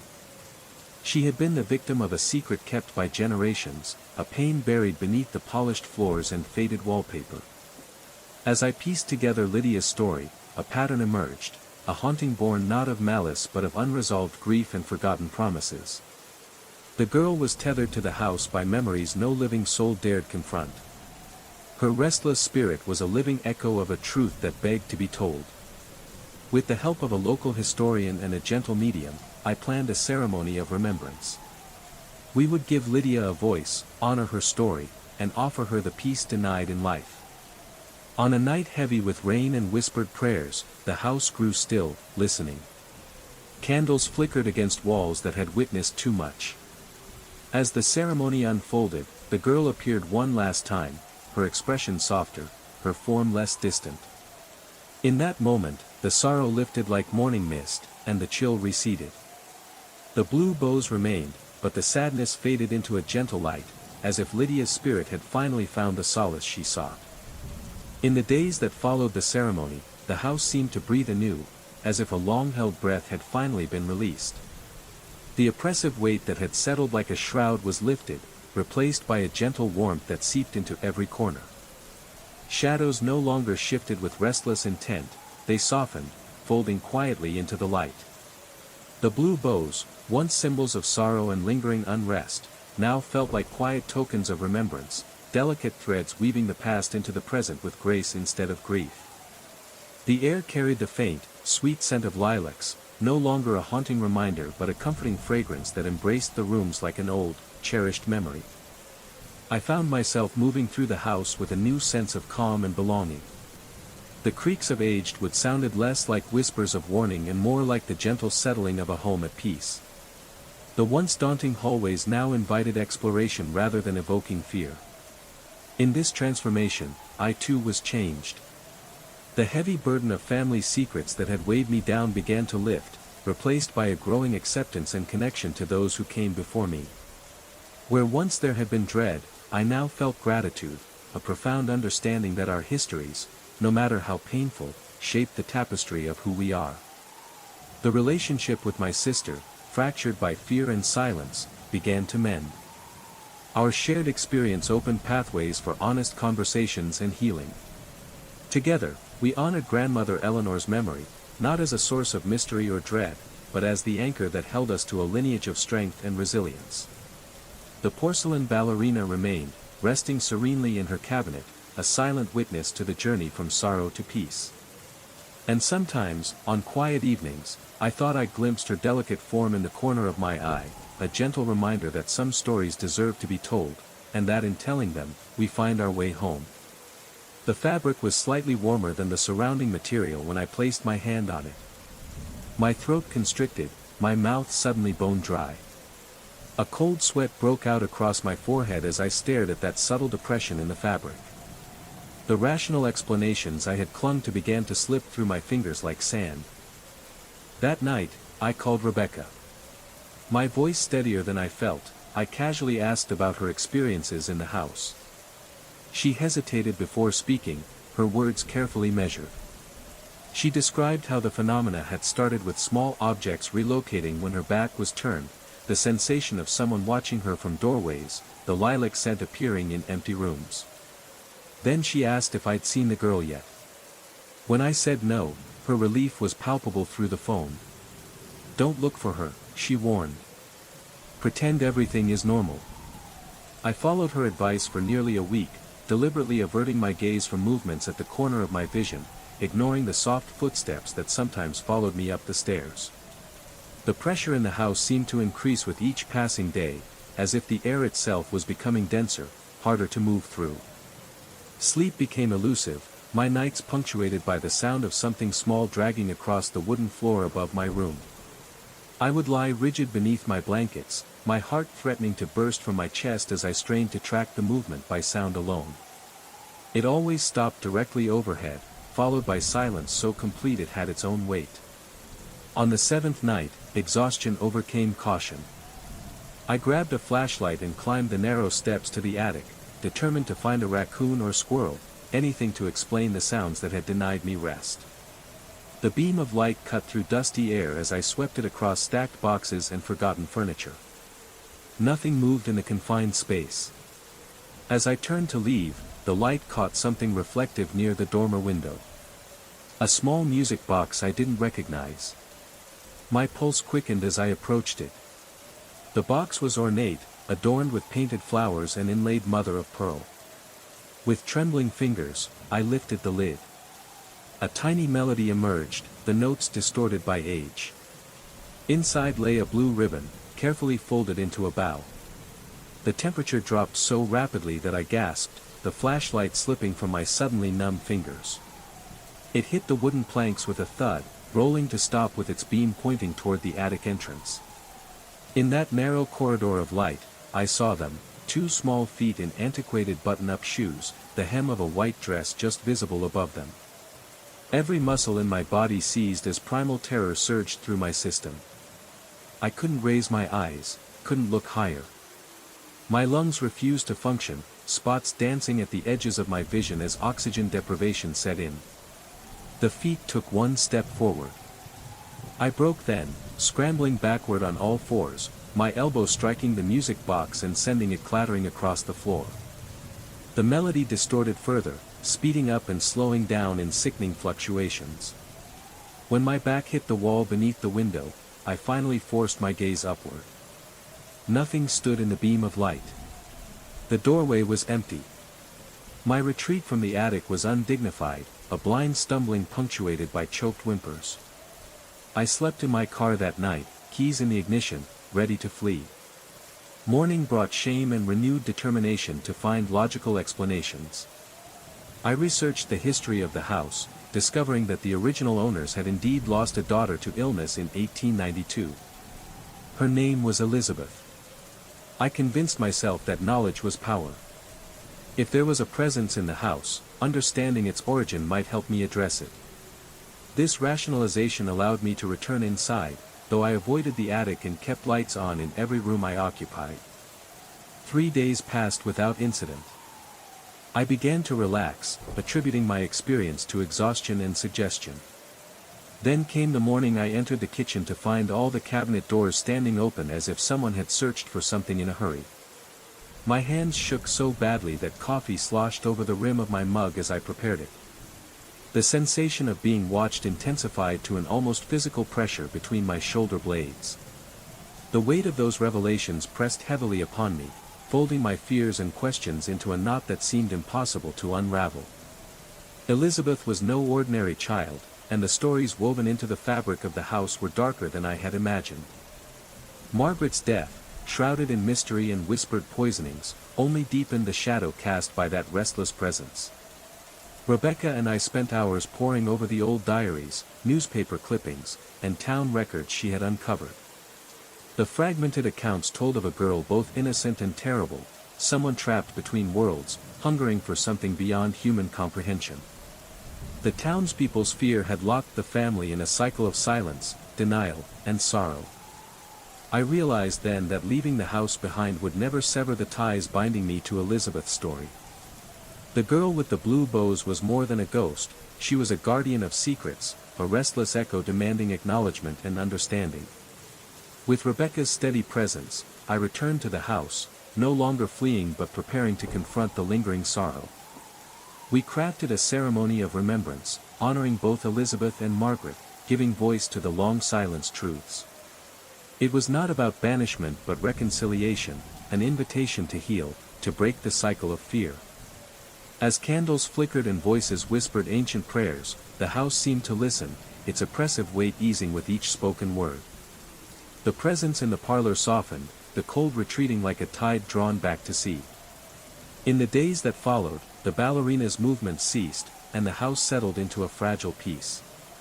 Shadows no longer crept with menace but instead became quiet companions, reminders of a past finally faced. For me, the transformation was profound. The haunting had become a journey, one of courage, acceptance, and connection to a lineage of stories too important to remain buried. Through the darkness, I found light, the strength to hold space for the past, and the grace to move forward, forever carrying the delicate blue bows woven into my family's history. The thick air in the observation room seemed to pulse with a silent rhythm, as if the presence outside had woven itself into the very fabric of the ranch. I felt drawn toward the window again, a part of me compelled to confront what lingered in that unnatural tableau. Steeling myself, I leaned closer. The faces, though blurred, suggested eyes that might once have held warmth, now vacant and distant, shadows of lives long past. I could almost hear whispers carried on the wind, fragments of conversations frozen in time. The sun dipped lower, casting long shadows across the grass and bathing the figures in a fading golden light. As the sky bled into twilight, the shapes began to shimmer, their edges dissolving into the air like mist retreating before the night. Yet, even as they faded, a cold knot of unease settled in my chest, a knowledge that some stories refuse to end, some presences refuse to leave. That night, sleep evaded me. The ranch, so vast and empty by day, transformed into a labyrinth of murmurs and shifting shadows. Every creak of the old farmhouse echoed with ghostly resonance, the wind carried voices just beyond understanding. In the days that followed, I sought answers. Uncle Wilbur, typically reserved and stoic, finally opened up in hushed tones. He spoke of a family curse, an ancient pact made long before his time, binding souls to the land, tethering them in cycles of loss and waiting. The observation tower was built not for watching sunsets, but for guarding against what might rise from the prairie's depths. As I grappled with this legacy, I realized my summer visit was no accident. I was now a part of a story that spanned generations, a thread woven into the ranch's haunted tapestry. The past and present collided in restless harmony, inviting me to walk the line between worlds and find the strength to face what waits beneath the prairie sky. As the days grew shorter and the prairie wind whispered ever colder, my nights became battlegrounds where shadows danced and memories bled into dreams. Uncle Wilbur's tales, once cryptic warnings, now laid bare the gravity of the curse that bound his family, and now me, to this land. The pact, he explained in a voice heavy with decades of burden, had been forged by ancestors desperate to protect their homestead from an ancient presence, something older than the earth beneath our feet. This presence demanded vigilance, a constant guarding of boundaries invisible to most eyes. The observation tower was both sentinel and prison, a place where the living could watch over the restless dead and keep darker forces at bay. Together, we prepared for the rituals that would mark my initiation into this solemn guardianship. At dusk, in the shadow of the tower, I traced ancient symbols in the dust, signs passed down through Wilbur's lineage, whispered prayers woven into the very soil. A circle of salt, wild sage burned in slow spirals, and candles flickering with a sacred flame all became my armor against the unseen. On the final night, as the moon hung low and heavy, the veil between worlds thinned. The prairie around the tower seemed to hold its breath. I climbed the wooden steps, each creak echoing like a heartbeat, until I stood where the sky opened in every direction. The spectral family appeared once more, their forms clearer, their eyes meeting mine, not with accusation, but with weary expectation. I felt the weight of their longing, the echoes of lives disrupted and trapped in liminal space. I spoke the words Wilbur had taught me, pledging to honor the pact, to watch, to protect, to carry their stories forward. A transformation rippled through me, a shedding of old fears, a mantle of responsibility settling gently yet firmly upon my shoulders. The chill lifted, replaced by a profound warmth as the prairie night embraced me like kin. When dawn broke, the shadows had retreated, and the land seemed at peace, though I knew the watch would never end. I had become part of the eternal rhythm, the guardian of thresholds, the keeper of stories whispered by the wind. From that summer onward, I walked the ranch not as a visitor, but as a sentinel bound by blood and promise, forever tethered to the fragile boundary between what is seen and what waits beyond. The doorway framed a vision that shattered what little composure I had left. The woman in white hovered, her form both ethereal and unbearably real, suspended in the air like a wraith caught between worlds. Her eyes, deep pools of endless sorrow, locked onto mine with a weight that crushed the air around me. The waiting family sat rigid, their features now sharpened and disturbingly human, but with an otherworldly pallor that suggested they too belonged more to the spectral realm than the land of the living. A whispered chorus rose from the shadows, voices threading together in a mournful lament that seemed to seep from the very walls. The journal's pages fluttered faster, caught in an invisible storm, while the spinning chair carved circles in the dust, drawing a hypnotic path between life and death. My breath caught as the woman's eyes glistened with tears that sparkled like stars, and her voice, fragile, haunting, broke the silence. They wait for peace. They wait for release. The sound was carried directly into my mind, bypassing years, twisting through my soul. A profound understanding unfurled within me. This was no mere haunting, but a tether, a binding of grief, guilt, and unfinished stories that chained these spirits to the ranch and the tower. The woman's flight was a desperate plea, a ritual enactment of sorrow repeated across decades, longing for a closure that had never come. Summoning a courage I didn't know I possessed, I stepped fully into the room, the air thick with a mix of salt and earth. The low keening softened to a hum, resonating with the beating of my own heart. I reached toward the spinning chair, gently touching its worn wood, feeling the pulse of stories etched into its grain. The presence embraced me, not with menace, but with the profound weight of centuries of waiting. The transformation began then, a merging of past and present, sorrow and hope, shadow and light. I was no longer a mere visitor on Uncle Wilbur's land. I had become the keeper of their legacy, the bridge between the restless and the living, charged with the sacred task of ushering peace to the waiting souls beneath the prairie sky. The nights that followed the vision in the tower were filled with a restless urgency I had never known. Uncle Wilbur shared with me the ancient rites his ancestors had preserved, rituals passed down orally, woven from fragments of indigenous lore and early settler practices, intended to honor those bound to the land and ease their passage beyond. Each evening at twilight, we gathered herbs native to the prairie, sage for cleansing, sweetgrass for protection, and cedar for strength. I carefully prepared a circle of salt and earth beneath the tower, its boundaries glowing faintly in the last light of day. Candles flickered, casting dancing shadows that seemed to merge with the figures who had haunted my every step. As the wind carried the scent of burning herbs, I began to speak the prayers Wilbur had taught me, his voice steady and sure beside mine. The words were unfamiliar, a mixture of Portuguese, indigenous dialects, and Old English, each syllable a thread in the tapestry of peace we sought to weave. The spectral family appeared at the edge of the circle, their forms more tangible now but still shimmering like mist. The woman in white floated closer, her sorrow softened by the smoke and the cadence of our invocation. I reached out with trembling hands, not to grasp, but to connect, to acknowledge their pain and release their tether. At times, the air thickened with cold, a heavy weight pressing down, but the flames never faltered. The keening voice returned in quieter tones, like a lullaby sung by the earth itself. I felt my heart entwined with theirs, a shared pulse bridging the divide of time and death. In these moments, the tower no longer felt a prison but a sanctuary, a threshold where stories could end and healing begin. Each ritual night deepened my understanding of their plight and my role as guardian. I realized that peace was not simply a gift to be bestowed but a journey to be walked together, a delicate balance between remembrance and release.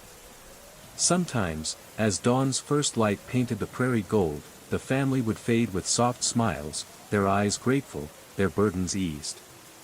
But other nights, the waiting would continue, a solemn reminder that some wounds endure beyond the veil. In embracing their stories, I found my own fears transformed, an ancient sorrow mingled with newfound purpose. The weight of the key in my hand is a constant reminder, a cold, unyielding tether to a past that refuses to loosen its grip. Each night, as the darkness folds over me, the silence is broken by that mournful wail, echoing across time and space, a sound that seeps into my bones. The streaks on the glass reappear, crisp and haunting, like a silent message I dare not ignore. I find myself questioning the nature of my reality. Was the tower a prison, or a sanctuary? Am I truly free, or merely wandering a liminal space where the living and the dead entwine? The faces of those spectral relatives, so hollow, yet so aware, haunt my waking thoughts as much as my dreams. Their judgment feels less like condemnation and more like a call, a demand to bear witness, to carry forward a legacy of fractured bloodlines and unresolved grief. Yet, amid this suffocating legacy, I sense a strange strength growing within me, a purpose forged in shadows and sorrow. The key is not just an artifact, it is a responsibility, an inheritance of reconciliation. Though the waiting family looms ever nearer, their presence is also a reminder that the wounds of the past can be acknowledged, that the silence can be broken. I know that one day, I will return to the tower. When that day comes, I will face the waiting. I will listen to the stories carried in their mournful eyes and, perhaps, help finally release the grief that binds us all. Until then, I walk the spaces between here and there, a guardian of memories, holding the fragile hope that even the deepest darkness can give way to light. The day passed slowly, the unease never quite leaving me. Each time I glanced back toward the looming mansion, its dark windows seemed to watch me as intently as the dolls inside. The townsfolk were polite but distant, their eyes shadowed by unspoken stories, as if the house, and what it harbored, was a secret better left undisturbed. When night fell again, the storm's fury had lessened to a persistent drizzle. Yet as I returned to the bed and breakfast, the weight of anticipation pressed down like the humid air before a thunderstorm. The dolls sat where they always did, faces serene, smiles frozen, their glass eyes glinting with a life I dared not acknowledge. I told myself it was exhaustion and an overactive imagination when the faint whisper returned just as the clock chimed midnight. The voice was barely more than a breath, woven with sorrow and longing, it would be my heart's desire. The phrase repeated, drifting through the room like a delicate veil of smoke. Suddenly, the room grew colder, the warmth fleeing as if chased away by invisible hands. The porcelain faces seemed to soften, the smiles slipping into mournful expressions. Shadows curled and stretched, forming vague silhouettes that flickered along the walls. A presence, heavy and ancient, filled the space, a voice from beyond, tethered to those silent dolls, yearning to be heard. In that stillness, I understood the unspoken legacy of the house. These were not mere toys, but vessels of forgotten dreams and trapped sorrows. Each doll held a fragment of a soul, a fragment of a story interrupted by time and tragedy. The whispers, the cold, the watching eyes, they were echoes of those who longed for release, for remembrance. Drawn by a force I could neither fight nor fully comprehend, I reached toward the nearest doll. Its glass eyes met mine, shining with an ancient light. I felt a tremor ripple through the room, a heartbeat syncing with my own. In that moment, I wasn't alone, I was part of a story far greater, a narrative woven from loss and longing, waiting to be told, waiting for someone to listen. Beneath the fragile porcelain shells, the restless spirit stirred, not malevolent, but aching with a deep and timeless sorrow. I sensed that these were fragments of lives paused, trapped between moments, yearning for acknowledgement. Night after night, I found myself drawn deeper into their presence. Whispered voices became clearer, weaving stories of love and loss, of promises broken and secrets buried beneath the creaking floorboards of the mansion. Each doll seemed to carry the essence of a young woman whose laughter once filled these rooms, now silenced by fate's cruel hand. Compelled by an urgency I could not resist, I began to uncover the mansion's hidden history. Local archives revealed that each doll belonged to a daughter of the house, women who had vanished or died under mysterious circumstances, their stories erased from public memory. Eleanor, the matriarch, had guarded their secrets fiercely, perhaps in penance, perhaps in desperation to protect the family's reputation. As I pieced together fragments from diaries, faded photographs, and whispered town legends, I felt the mansion itself breathe, a vessel for memories too heavy to be forgotten. The spirit sought not to harm, but to be heard, to be freed from the weight of silence. One night, as the clock struck midnight, I spoke aloud the names I had uncovered, each syllable a fragile offering. The air shimmered, the doll's eyes brightened with a gentle glow, and the oppressive chill lifted slightly. It was a beginning, a tentative bridge between the past and the present. In embracing their stories, I found a new purpose. To be the voice for those silenced, the keeper of their memories. The mansion was no longer a place of fear, but a sacred space where healing could unfold, where the echoes of forgotten daughters might finally rest. Together we climbed the creaking stairs, the beam of my phone casting long, trembling shadows against the peeling wallpaper.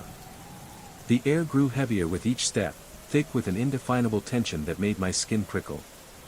At the threshold of the room, the proprietor paused, her face pale in the flickering candlelight, eyes narrowing as she surveyed the shelf where the dolls sat. "There," she said softly, pointing to the space where the middle doll had been. The gap seemed unnatural, too deliberate in its emptiness. I swallowed hard, my throat dry as dust. "I didn't move it," she whispered, more to herself than to me. "No one has entered this room since your arrival." My heart hammered against my ribs, the shadows in the room seeming to gather, almost alive. Then, from the corner of my eye, a slight movement, a faint shimmer, caught my attention. The air rippled near the empty space on the shelf as if reality itself had thinned. A whispered breath, fragile yet chilling, brushed against my ear. It would be my heart's desire. The voice, both innocent and ancient, echoed from the very walls. I felt a presence, small yet insistent, waiting to be acknowledged. The proprietor's lips trembled, and she took a hesitant step back. "Be careful," she murmured. "This house holds memories, longings. Not all who come here leave unchanged." The storm outside raged on, its thunder a distant drumbeat to the house's deeper, older rhythm. I realized then that this night was only the beginning, that the porcelain ballerina, with her painted blue eyes and faded pink nails, was far more than an antique. She was a vessel, a guardian of stories whispered in shadows, bound by sorrow and secrets. The relentless shadows clung to the corners of my new apartment like dark stains on a freshly painted wall. Each night, as the city's distant hum faded into a whisper, the weight of unseen eyes pressed against my skin. The motion sensors flickered erratically, lights bursting on only to die moments later, as if the darkness itself resisted illumination. I became a prisoner of my own refuge, the sterile walls no shield against what pursued me. The air would shift suddenly, thickening with the scent of damp earth and decay, pulling me back to that night so long ago when the words, "Black man better run," echoed through the haunted chambers of my childhood home. Sleep remained a cruel stranger. Each restless hour stretched thin beneath the watchful gaze of invisible predators, each minute weighed down by the brittle laughter of a child who had no right to be seen, no right to haunt, yet did so with unyielding presence. My therapist's voice was a distant echo, a balm too weak to soothe wounds carved by memories I dared not speak aloud. She offered diagnoses, pills, and hope, but the truth she could not touch pressed in from the shadows, relentless and unforgiving. One night, unable to endure the suffocating quiet, I ventured into the kitchen, the sterile tile cold beneath my feet. There, on the spotless countertop, a small patch of black mold bloomed, creeping silently outward in delicate fractals that resembled ancient script. I traced the shapes with trembling fingers, unintelligible, yet imbued with a menace I could feel in my marrow. My reflection in the window flickered, and for a heartbeat, I saw the pale face of a child with blonde ringlets, her blue dress whispering against the darkness. She smiled, not with innocence, but with a desire as deep and consuming as the night itself. I am tethered to her, to the words left behind, to the curse I cannot outrun. The haunting is no longer confined to a place or a memory, it has seeped into the very fabric of my being. And though I search for peace in the bright light of day, I know that when night falls, the whispers will return, calling me home to a shadowed world where some desires never die. The shadows lengthen with a weight that feels almost tangible, pressing inward from every corner. My body has become a battleground between the flickering embers of hope and the relentless chill of despair. Each night, as darkness folds over the city like a shroud, the whispers begin again, soft, coaxing, the voice always just beyond clear comprehension, threading through the silence like a poisonous lullaby. I sit alone in the dim glow of my laptop screen, the cursor blinking mockingly at my attempts to write, words that refuse to form, thoughts tangled by exhaustion and fear. My eyes dart toward every reflection, every shifting shadow, searching for a glimpse of the whisper woman, that insidious presence that has embedded itself beneath my skin and beneath my soul. Medication blurs the edges of reality but cannot erase the sense of impending doom. The cold that courses through my veins is no mere symptom, it is the entity's touch, a reminder that it feeds not just on my fear but on my very life force. I feel the slow unraveling of myself, a threadbare remnant of the man I once was, caught in a web woven across time, space, and forgotten names. Outside, the world continues unaware, vibrant and alive, but inside this fractured sanctuary, I am a ghost tethered to a shadow too vast to escape. The phrase haunts me still, I found you. Not a threat but a promise, a binding that transcends flesh and bone. Yet within the encroaching darkness, a fragile flame of resistance stirs. I am not wholly consumed. Somewhere deep within, a spark of resilience flickers, fragile but unyielding. I clutch it close, a talisman against the void, as I prepare to face the lingering shadows and wrest from them the threads of my own salvation. Her eyes, sharp, knowing, pierced through the cold haze that clung to me. She held out a trembling hand, not with menace, but with a quiet invitation. You don't have to face her alone, she whispered, voice soft but steady, cutting through the oppressive darkness like a beacon. I hesitated, the tendrils of fear gripping my chest. But the weight of isolation, the endless nights tangled in shadows and whispered threats, had carved a hollow space inside me, a space desperate for connection, for help. Slowly, I reached out and took her hand. The elevator began to ascend, the hum steady and reassuring against the cacophony of my racing thoughts. She introduced herself as Mabel, a woman who had lived in the building for decades, and who, like me, had once known the clawing presence of darkness that refused to release its grip. She spoke of ancient knowledge, of boundaries between worlds, and of rituals not to banish, but to bind and coexist. Through her guidance, I began to understand the patterns that governed my tormentor. The rules she could not break, the vulnerabilities woven into her existence. And in that fragile understanding, a seed of resistance took root. The journey toward reclaiming my life would be long and harrowing. But for the first time in months, I felt a flicker of light, not outside the windows, but within myself. A light that whispered, "You are not alone," and even the darkest shadows can be met with steady, unwavering courage. Her hollow eyes gleam with malevolent hunger, and her grin splits wider than any human's could, revealing row after row of needle-sharp teeth. For a moment, time distorts, the world slows, and the night's coldness deepens, seeping into my bones. I stumble backward, breath caught in a choke of pure dread. The air around her ripples, as if reality itself is fraying at the edges. She reaches forward with those skeletal fingers, and I feel the echo of her touch as if it were already upon me, a cold fire burning beneath my skin. But then, just as the shadows threaten to engulf me, a warm light slices through the darkness. Marcus. His figure appears behind me, holding a small, flickering lantern. His voice is steady, unwavering, cutting through the terror like a blade. "You're not alone." The entity recoils, a low hiss escaping her cracked lips, her form flickering like a dying flame. The streetlights flicker back to life, dispelling the shadows and shrinking her into a fleeting shadow. Marcus grabs my arm, pulling me into the motel's sanctuary. The door slams shut behind us, and the echo seems to silence the malevolent presence for now. Inside, safe for the moment, the weight of what's come crashing down on me. The haunting isn't over, but the fight has just begun. And this time, I'm not alone. The air hung thick, each breath feeling like inhaling liquid. My footsteps slowed, the usual crunch of leaves beneath my shoes muffled as if the forest itself was holding its breath. Then, in the half-light, I saw them, 3 figures standing just beyond the edge of the clearing. Mud-caked from head to toe, their stillness unnatural, eyes gleaming with a cold, unblinking intelligence that wasn't human.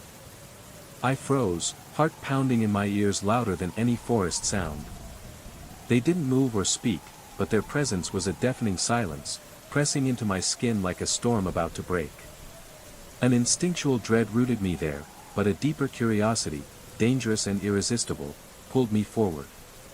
Days passed, and the memory of those children became a dark thread weaving through my thoughts. My wife, Sarah, noticed my growing distance, the way my gaze would drift toward the trees even in the safety of our home. One evening, she remarked on the peculiar style of an old photograph I'd hung, a picture of children from the town's archives, dressed in mud-stained clothes from a century ago. One child wore the same blue ribbon I'd seen tied around the youngest of those 3 figures in the forest. That night, my dreams were filled with whispers in a language I couldn't understand but felt in my bones.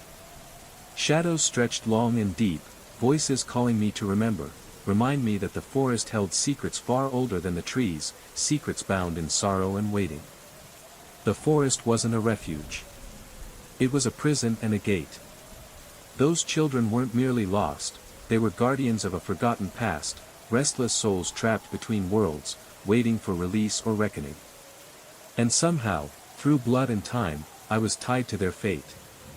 The forest seemed to close in around me, the towering trees bending as if to block my path, their shadows stretching long and thick like the fingers of some ancient, watchful being. The thick mud coating those figures no longer resembled earth, it was something older, something not meant to be disturbed by sunlight or time. The hollow eyes pierced into me, empty yet full of an unfathomable hunger. My lungs burned as I pushed through brambles and roots, but my feet felt weighted down, as if the soil itself sought to claim me. Behind me, the silence shattered with a sudden rustle, not frantic footsteps, but deliberate, slow movements that seemed to mimic my own, closing in relentlessly. The figures were patient. They did not chase, they waited, knowing I could not outrun what had marked me. A shiver ran down my spine as I remembered the stories I'd read, folklore whispered through generations about forest spirits that lured wanderers to become part of the wild earth, their souls consumed and bound to the land for eternity. I was no longer a visitor, I was a trespasser, caught between worlds. Yet beneath the terror, a stubborn ember of resolve kindled inside me. I would not become another lost child in the mud, another shadow swallowed by the forest's hunger. Somewhere beyond the edge of fear lay the truth, answers I had to uncover if I was to reclaim myself. The deeper I delved into the case, the more the fragments of forgotten horror began to coalesce into something far more sinister than a mere missing persons report. Newspaper clippings, yellowed with age, told of frantic searches and grieving families, but the most chilling details were buried in the margins, interviews with witnesses who swore they saw the mud-covered children standing silently, watching from the shadows at the edge of Blackwood Forest, even years after the disappearance. Local folklore whispered of an ancient curse tied to the land, an ancestral pact, forgotten by most but remembered by the forest itself. The trees, it was said, held memories of old rituals, of sacrifices made to keep darker forces at bay. The mud figures, some claimed, were not children at all but guardians, twisted sentinels caught between worlds, bound to the soil and the secrets it concealed. A late-night phone call to the town's historical society unearthed a dusty ledger referencing a series of mysterious disappearances across generations, always clustered around the forest's edge, always involving children who vanished without a trace. No bodies, no evidence, only the lingering presence of the watching figures. With each revelation, the weight on my chest grew heavier, the boundaries between past and present, reality and nightmare, thinning dangerously. I realized I had been running not only from memory but from a lineage of sorrow and silence entwined with the forest's roots, a legacy I could no longer ignore. The path ahead was uncertain, yet the ember of resolve within me burned brighter. I needed to face what lurked in Blackwood Forest, not as a frightened boy, but as a man armed with truth and purpose. To unravel the curse, to speak the forgotten names, and to reclaim the light stolen from so many.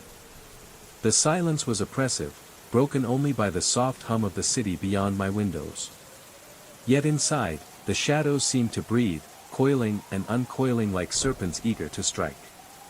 I traced their movements with a wary eye, each flicker stirring a familiar unease deep in my bones. The apartment, usually my refuge from the chaos of the world, felt like a cage tonight, the walls closing in, pressing closer with every heartbeat. I recalled how, weeks ago, I had dismissed the strange occurrences as mere tricks of the mind, fatigue, or the building's creaks and groans settling into the night. But that excuse no longer held water. The shadows were no longer content to be mere silhouettes cast by passing headlights or street lamps. They whispered in voices just beyond understanding, haunting refrains that curled around the edges of perception. When I dared to look directly, they dissolved, only to reform moments later in a place they had no right to occupy. I rose, the weight of loneliness grounding my steps as I moved toward the window, staring out into the void where the city lights faded into the darkness of unlit alleys. The chill in the room deepened, settling into my skin like a second layer. I knew then that I was not alone.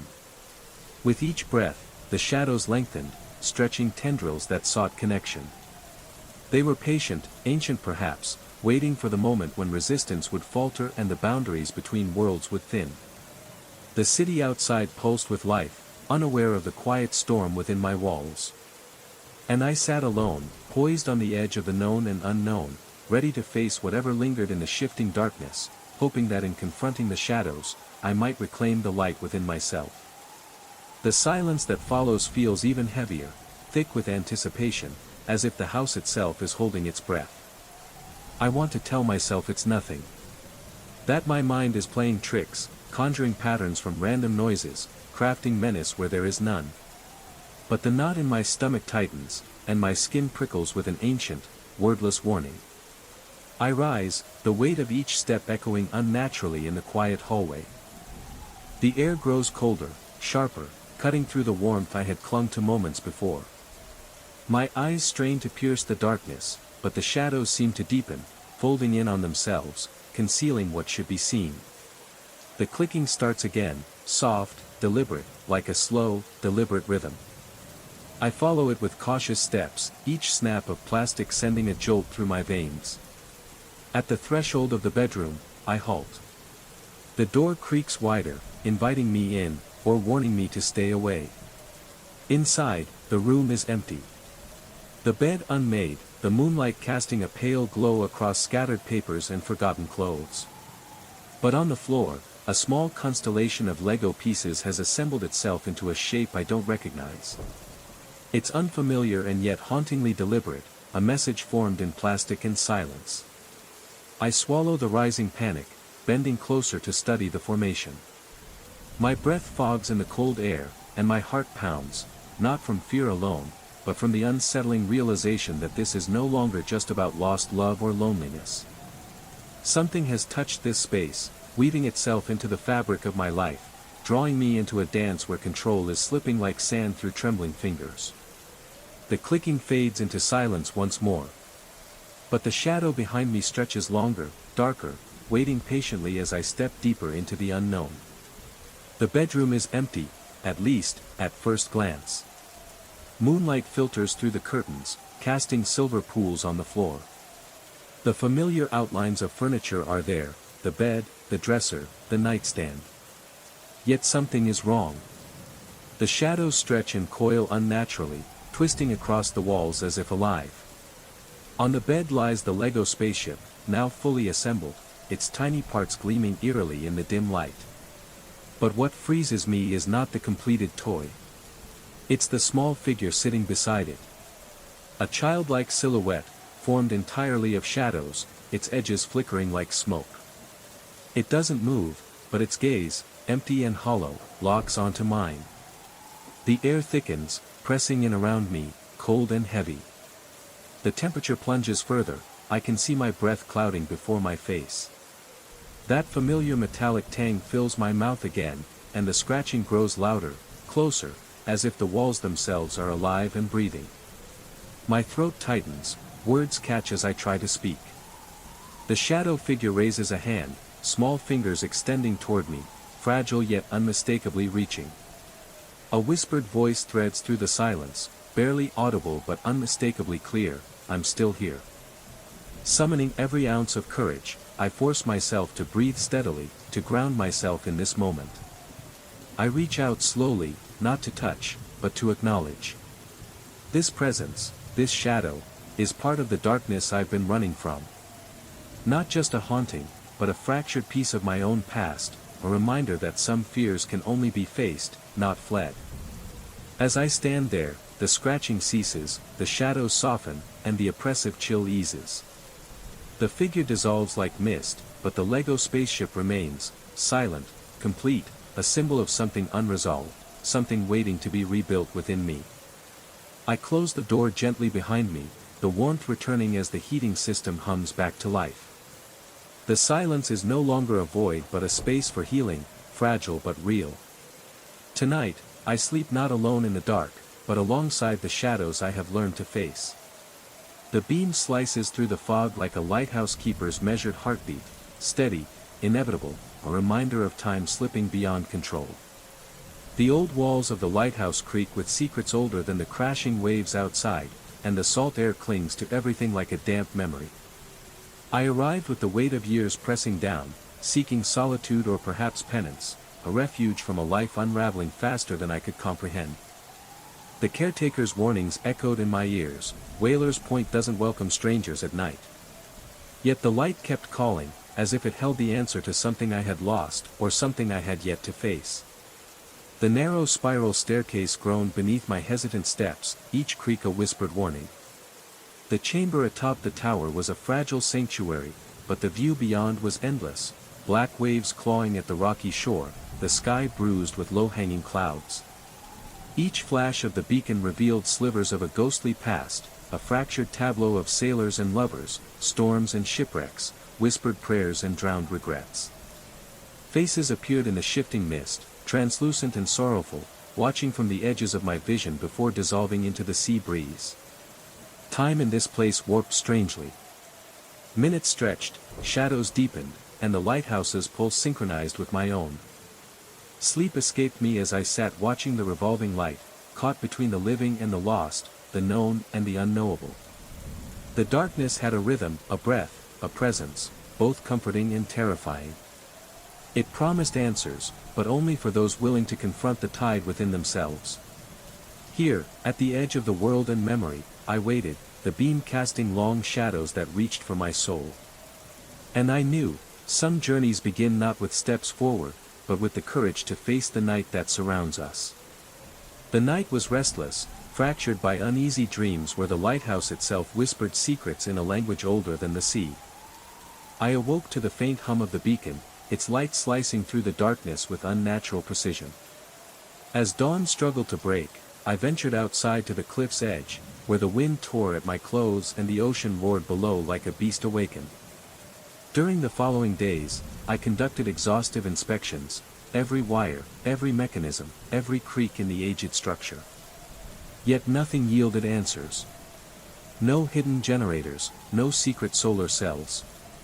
The light persisted, glowing brighter as twilight fell, dimming only as the first hint of morning touched the horizon. At times, the beam seemed to pulse in sync with my own heartbeat, as though it knew I was watching. One evening, while reviewing my notes in the dim glow of an oil lamp, I heard a faint tapping at the window. I turned sharply to find nothing but the swirling mist and the outline of a solitary figure standing on the rocky shoreline. Over the nights, the figure returned, always distant, never approaching, its form blurred like a memory half remembered. Sometimes, in the brief moments the light washed over it, I could glimpse the hollow eyes of a long-lost keeper, or perhaps a warning sent from the depths. My scientific certainty frayed beneath the weight of the inexplicable. The lighthouse was no longer just a relic or a navigational aid, it was a vessel of stories, grief, and perhaps something waiting patiently to be understood. In the heart of that beam, beyond physics and reason, I sensed the pulse of the past calling me forward. And I knew this journey was only beginning. The lighthouse was more than a structure of stone and light, it was a living archive, an ethereal vessel holding fragments of souls caught in its endless rotation. Eleanor, with her gentle touch and deep knowledge of the island's rare plants, had fallen victim to its insatiable hunger. Her memories and essence woven into the beam, forever preserved in its ghostly sweep. Each night, the beam unfolded new stories, love, loss, longing, trapped in the lighthouse's luminous grasp. I was both prisoner and witness, my own life becoming another thread in this spectral tapestry. The weight of their presence settled on me like a tide, pushing me toward a terrible choice: remain and become part of this eternal collection, or find a way to sever the connection and escape the light's cold embrace. I searched for clues in Thorne's journal, desperate to understand the mechanism behind this curse. He hinted at rituals, fragments of forgotten rites once used by lighthouse keepers to placate the light. It fed on memory and emotion, but it could also be reasoned with, if only I could reach it beyond the blinding beam. As the nights deepened, my resolve hardened. I would not be swallowed whole. The light may pulse with the memories of those lost, but I was still here, breathing, resisting. And when the next rotation came, I whispered into the darkness, calling not just my own name, but theirs, all the souls stitched into this haunting radiance. There, in that cold, relentless beam, I found a fragile thread of hope, the possibility of redemption, connection, and finally, release. The lighthouse's hunger is eternal, a silent sentinel not merely of the coastline but of consciousness itself. As much as I escaped its physical grasp, I remained tethered to its spectral pulse, an unwilling custodian of memories not wholly my own. Each day, fragments of lives long extinguished mingle with my thoughts, blurring the boundaries between past and present, self and other.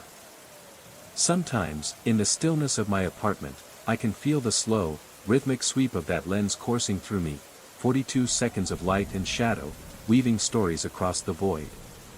The pulse is a reminder, the beacon never truly sleeps. It waits, patient and insatiable, ready to consume the next soul who dares step onto Black Rock Isle. And so, in the depths of my being, a quiet question lingers: how much of me remains mine, and how much is now part of the lighthouse's eternal collection? The answer is as elusive as the flicker of light on that final evening, as haunting as the memories etched in the air and never fully released.